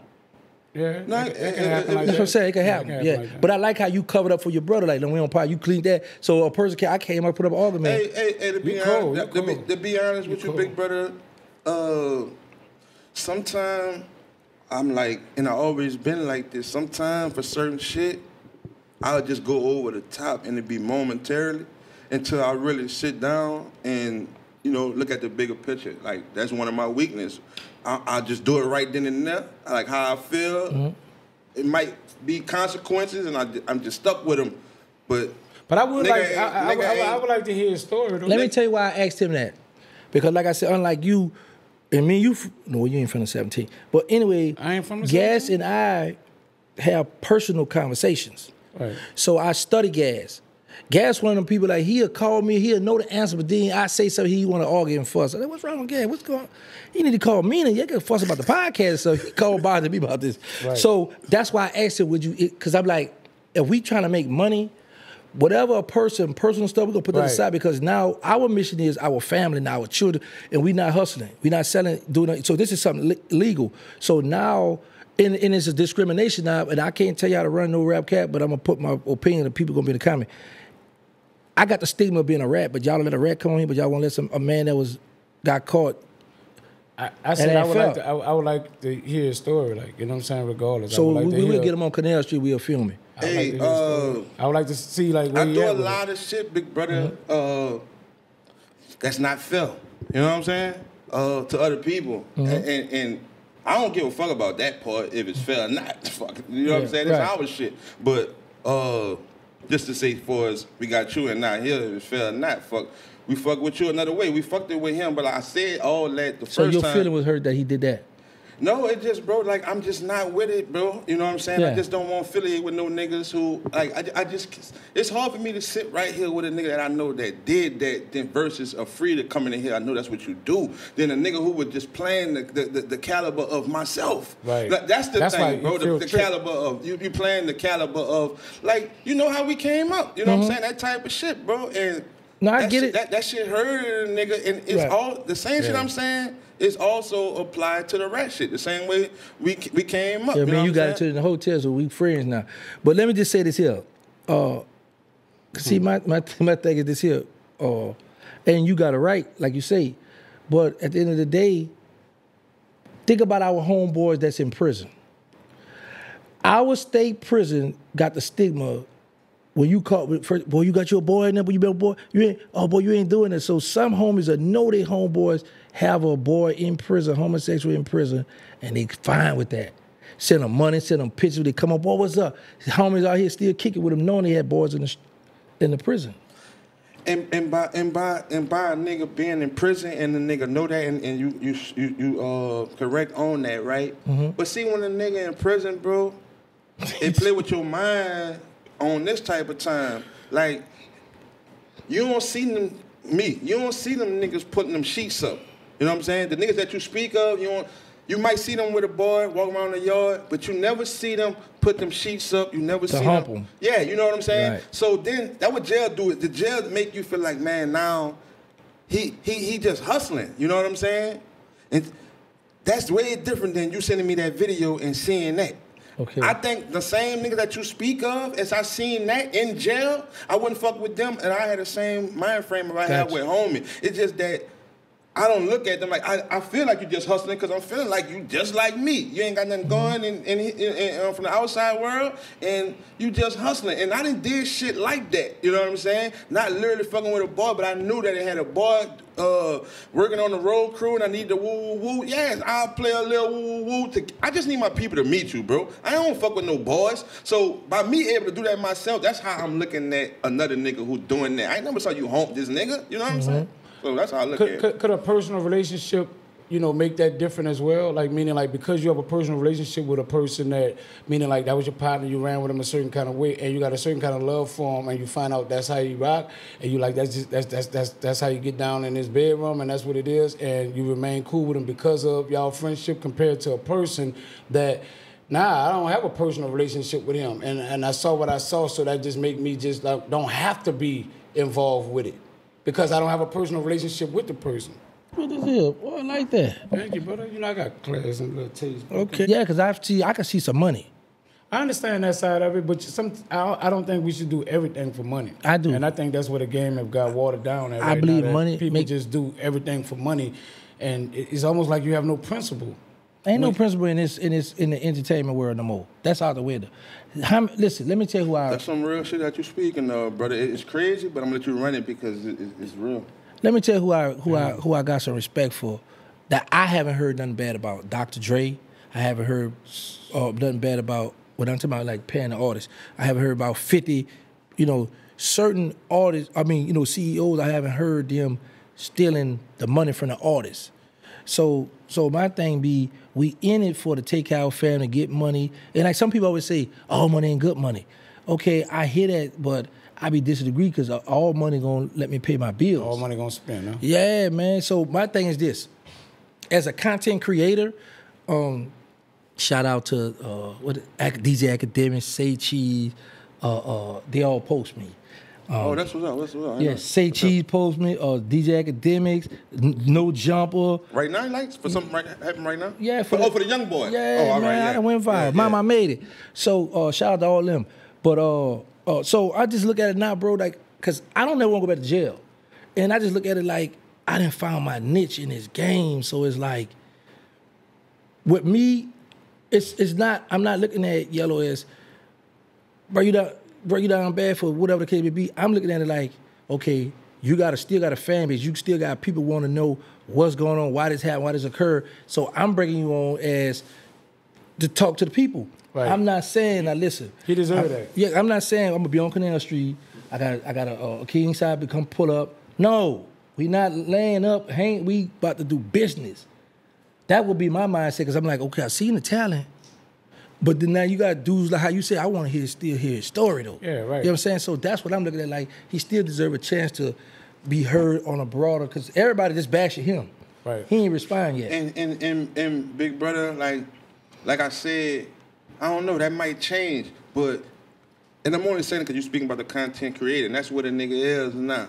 But I still who I am. Mm-hmm. You know what I'm saying? Like a content creator, yes, but I still who I am, meaning as far as I only conduct like certain information coming across a certain kind of way if I know and you sitting right here, and I just feel like, bro, like I can't do it without seeming like I'm bashing you, I'm interrogating you to the max, you know what I'm saying? Like, cause that's what it'll be, you know what I'm saying? Now we running and talking to you about all kind of shit, it'll be a whole nother dynamic. Like, I'm just asking you, like, you been like boys? Why you fuck the nigga? Why you act like that wasn't you? You recorded to yourself. You was doing that on the street, bro. You hit a nigga raw. You was checking them all while you was hitting them. Like, what else you wanted me to say? You about to have a podcast with him, right?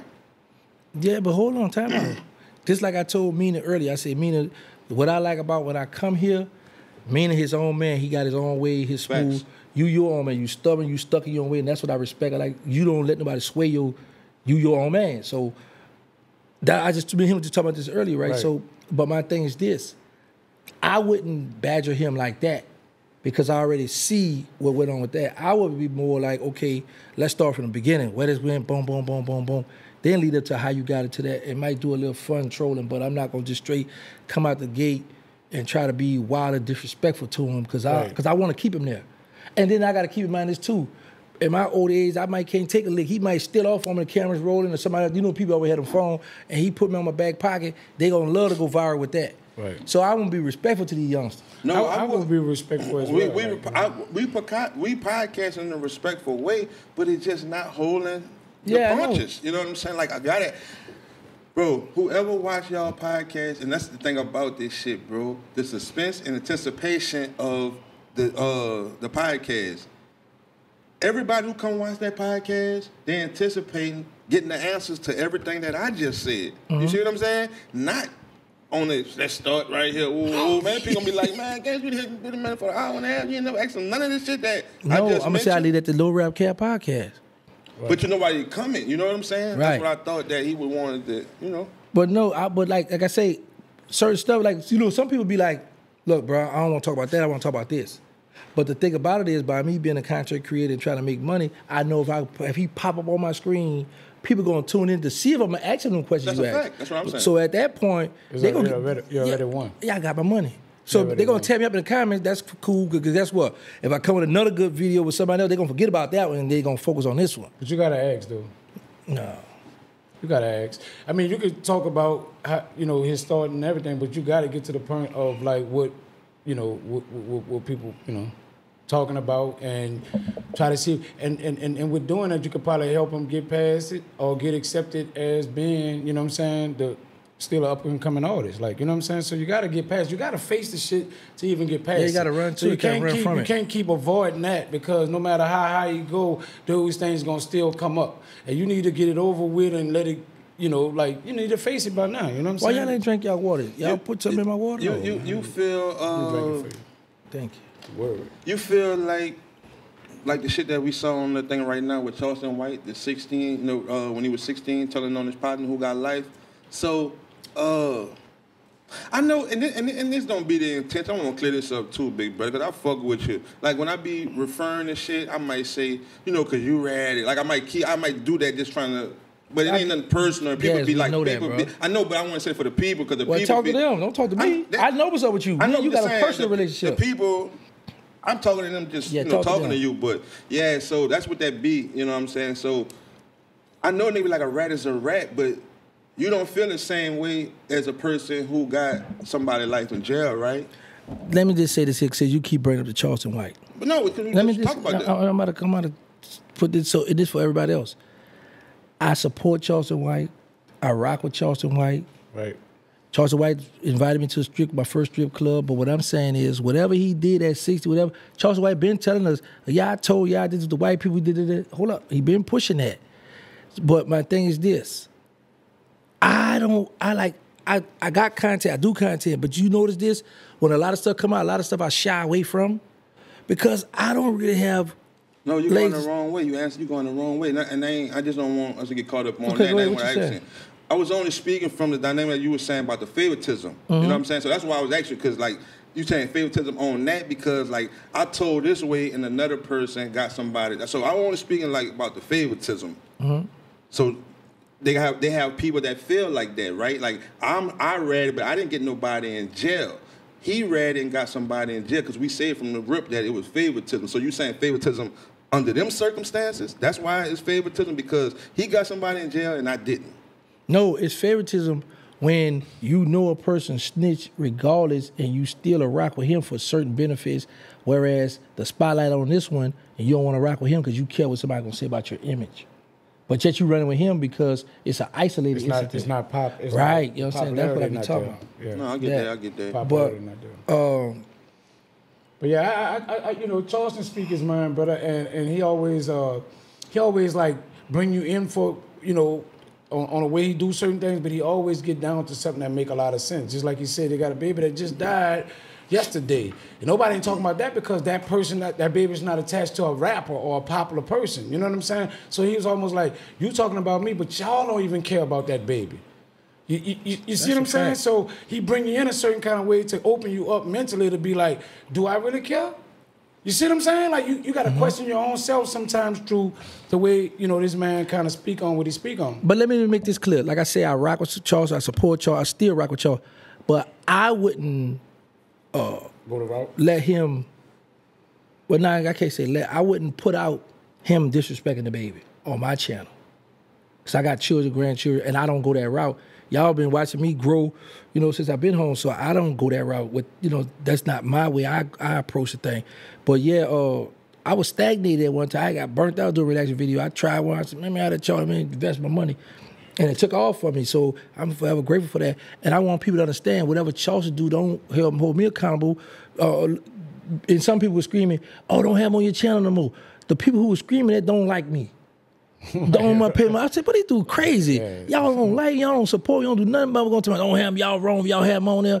Oh, okay, I'm going to have him on there. Because you're going to look at it and you're going to dissect that and say some more stuff. I was like, they wish Charles was on their channel, that's why they say that. But I don't understand why people attack us who put Charles on our platforms when the Ku Klux Klan has said more than that than what Charleston did.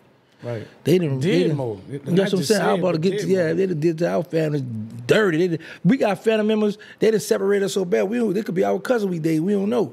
They did all that stuff to us back there. We love them though. Right. You know what I'm saying? And not just to jump off, but I just want to make it clear, I don't condone saying the baby part, right? Because like I said, I got my family, but as a man, I'm looking at like, okay, that's him. That's what he been doing for a long time. Been this and that, been saying this and this, and we all listen.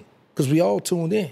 Right. You know what I'm saying? Right. So, but like I said, I wouldn't have it on my platform, but I'm continue to support him and rock with him because he been holding me down, looking out. Man, I'm in a different bracket now. Oh, you know what I'm talking about? Why you saying? Big fat, yeah. Right. Man. I'm on in the podcast with this right here. First I want to say this, and then I want the podcast with the question I'm saying. I just think like, yeah, nigga do be stubborn, but I think that it's way easier when a person got something on they jacket already to feel like that's the worst of the worst. That's why it's easier for you to do with Charleston White or to deal with Yellow, because you're feeling like for us the jacket it can't get no worse than that. That's why you sitting here telling me, man, it's money. You see what I'm saying? Because I think if you was that stepper out there, bro, you wouldn't be telling me nothing about that's money. So I get right. That's a fact. I get that. That's a fact. I wouldn't, because in my mind it'd be on this, you know. But, right. And I watch how y'all done have some big dogs on the channel, and I like how y'all do the thing, y'all do it, and I done learned a lot from y'all. So in my mind be like, man, and like you say, that's your stuff, so I can't tell you what, but as a person that's a fan and a person that's a friend too, I'm like, man, this is money that y'all, because y'all ain't doing it just for fun. Right. Y'all put y'all hard work in, I don't think so that's a check. Like not like, you know, I don't think it's a complete like no forever. But I know how you is. That's why I throw it out there. Certain, you know what I'm saying? But I went in the podcast with this. Well, let me say, where you get that little small shirt from? You think it's small? The T-shirt or the jersey? Kind of the shirt. But I know they put it on top of the jersey. People wear stuff that fit. People all that tight. I want you to see my, you know what I'm saying? People wear stuff that fit. I want you to see my physique, you know what I'm saying? I see you toning it down a little bit. No, this guy, they sent me the thing. I be mad to be sending that little tight stuff. It ain't tight. I'm just losing weight. I know I'm just losing weight. Now you see the nigga wear 2X. He want a 6. Yeah, I gotta have that. You dig. But nah, I saw you. I like this hat. Because I rock with the Pelicans. I just don't rock with the Saints. Right. You rock with the Pelicans? Yeah, I love the Pelicans. Yeah, big fact. Yeah, I like. I said, okay, I like that. I think I like the colors. But I saw somebody. Big fact. I don't want to lose my thought about how I went in the podcast, but I want to joke and say this. They say people who not from New Orleans, they're not inside New Orleans, they can't report on New Orleans. I agree with that. Because they don't have the real essence of New Orleans no more. Right. They've been stripped from you, brother. I agree with that, brother. and listen, let me just end the podcast with this. what they always say, a gangster do what he want, a sucker do what he can. Right. Yeah, I had to throw that one in there. I had to throw that I joke love in my there. city though, bro. I love New Orleans. But you're a civilian now, so That's a fact. But I'm born and raised here. Charity Hospital. I got my, what you call that thing? My birth certificate. New Orleans, bro. And my whole life uptown. How you think the podcast would be if you was here? Man, it'd be fun. And talking about just us. But That's what I'm saying. We stationed here, though. Yeah, that's cool, because I'm going to come down because I love visiting my city. I love to come, but I know this here. I know I can't visit and go in them hoods. That's theirs. I'm a tourist now. So I got to come, take up my job, hang out with y'all, and I'm gone, bro. You know what I'm saying? Because I love, listen, bro. I always tell people this. I do it on all my shows and everybody. I say, if y'all go to New Orleans, 2 things you got to do. You got to go on Claiborne, Louisiana, buy chicken and watermelon and skip. Go get on that mic, and you got to come to No Rap Care podcast. However, y'all don't just let anybody on the show. Right. So, you know what I'm saying? But there's 2 things you got to visit when you come to New Orleans. All right, and this how we gonna end it with this question. You watched the BG podcast, and you had seen us ask some. Cause I don't know if I want to say you was advocating for that, but I think you like mentioned some shit like. If Wax speaking on that, where you think that came from? If you know on some Birdman shit, right? Mm-hmm. But if you watch the podcast, it's like that void that when BG's like, nah, talk to Stun about that. That make a nigga like make that erase off your brain for it. Stun was the legs for that. When BG saying, I definitely talk to Stun about that. So let me say this: shout out to BG. I love BG. I'm happy what he doing. I support what he doing. I just listened to his whole album the other day. No matter we got all his ways, but we had a personal, and I respect because I beat it in his head and got it in the G code. So that's why I respect it. You know what I'm saying? But I be mad sometimes and like break the code for me. Yeah. You know what I'm saying? Send me a few dollars. But anyway, yeah, he could have talked to Stunner, but how you know, did you look him in the face? Did you call him on the phone? Or was he like how you and I right now, where you could read a person? Right. Because one thing we know, bro, all those aside, bro, Stunner the big dog, bro. Let's be fair. I mean, Stunner got enough power to call a lot of people to the table. Let's sit down and talk. Look, this is what we're gonna do. Let's just dead that, leave that alone. Like if Stunner wanted to with that yellow suit, he could have made that tape disappear. Man, put that on. I'm about to make this money with Youngin. So it's a lot of stuff I watch Stunner and I be like, boy, he just letting that play out. He on something. I don't care no more. You see what I'm saying? 'Cause like one thing I would say, if Jizzle would have signed with Cash Money, you wouldn't hear Wack, me, and nobody else really playing with Jizzle name or going at Jizzle. It's a fact. right. You know what I'm saying? So at the end of the day, Jizzle just signed with me, bro. We just gonna let it do what it do. I'm gonna get Jizzle, Booby, we all just do a song together, bro. That's is how I feel, bro. Shout out to OG Booby Black. I still love you, bro. But at the end of the day, I believe that too. We no, might for do the real. podcast. Wallahi. We I think might both do of y'all the got love for podcast each other. together on here. They're not gonna be around me because they care what other people think. But like I say, If he open, you open? You say you love him, so you But got listen, love for him. let me say something. I watched OG Boo Black. I watched when he was when I first come on. He was doing the motivational speaks and all that stuff. I was like, boy, I like that because this is a dude I ran with, a dude I know come from the mud, and now he got the dispensary. He doing positive stuff. So I'm like, man, I like that. I like what he doing. And then plus I like to irritate him because, bro, I'm tell you, if I could pull up there, he cuss me out. Boy, he cut me out so bad, bro. I'm tech boy, Boo went off on me. But I do it on purpose now. You know what I'm saying? So, but I'm happy to see he doing this thing. I'm happy to see he's successful. It beats all of them, bro, for real. Because at the end of the day, God blessed me to have what I have, and I ain't wanting for nothing. I don't have the things I want. I ain't riding the Rolls Royce to do all that yet, but I'm good. Right. You know what I'm saying? I get me in the good little Chevy, Malibu, whatever. Right. I'm good. You know what I'm saying? I got a cross before I walk. You know what I'm saying? But I'm happy, bro. You know what I'm saying? I can come out of town, I get to come back home, see my people. Yeah, bro, it's cool. Nah, man, it's all love, man. You already know once you step in the booth, man, it's always love to kick it with you. Before we get out here, is there something specific that you want to promote? No, yeah, but one more thing. Can y'all renew my pass? Because you know you said I had two. I got to come back. Yeah, make sure y'all tune into my channel, man. Gangsta the Original Hot Boy. Shout out to my brother Crypto Jeezy. And guess what, y'all? I got 2 artists. I got shout out to Queen Queasy. Shout out to T-Shirt. And I might sign Yellow. Y'all just be... Yeah. Shout out to Crypto Jeezy though. Before you get out here, what motivated you to go the label route? Like before we get out here, like, because I believe when I saw that dude go around my Trinidad Jane, cold trash, but got 3 million. Right. So I believe in my heart, like 2 Chainz come a long way. I just thought he was trash at one time. Right. Stunner come a long way. So I say, man, if I could get me one hitter quitter, I'm good. Right. Game changer. Yeah, man. So I see people just talk on it. I might drop it out. You never know. But because that's what I see money, bro. I see people like to party and dance. You know what I'm saying? So that's why I would take that route, bro. Like, yeah, and I got the label now. So, yeah. What's the name of the label? My favorite artist. That's the name of the label. Wallahi. Wallahi, nigga. Yeah. It's no rap cap. Nope. Wallahi, nigga. It's Terrance Gangsta Williams in this bitch with us. You order your dope, man. Podcast medicine. You can't get this shit over the counter. You gotta come rock with us to get it. I go by Gas the Realest. I'm Mr. MEANA the Motivator, brother.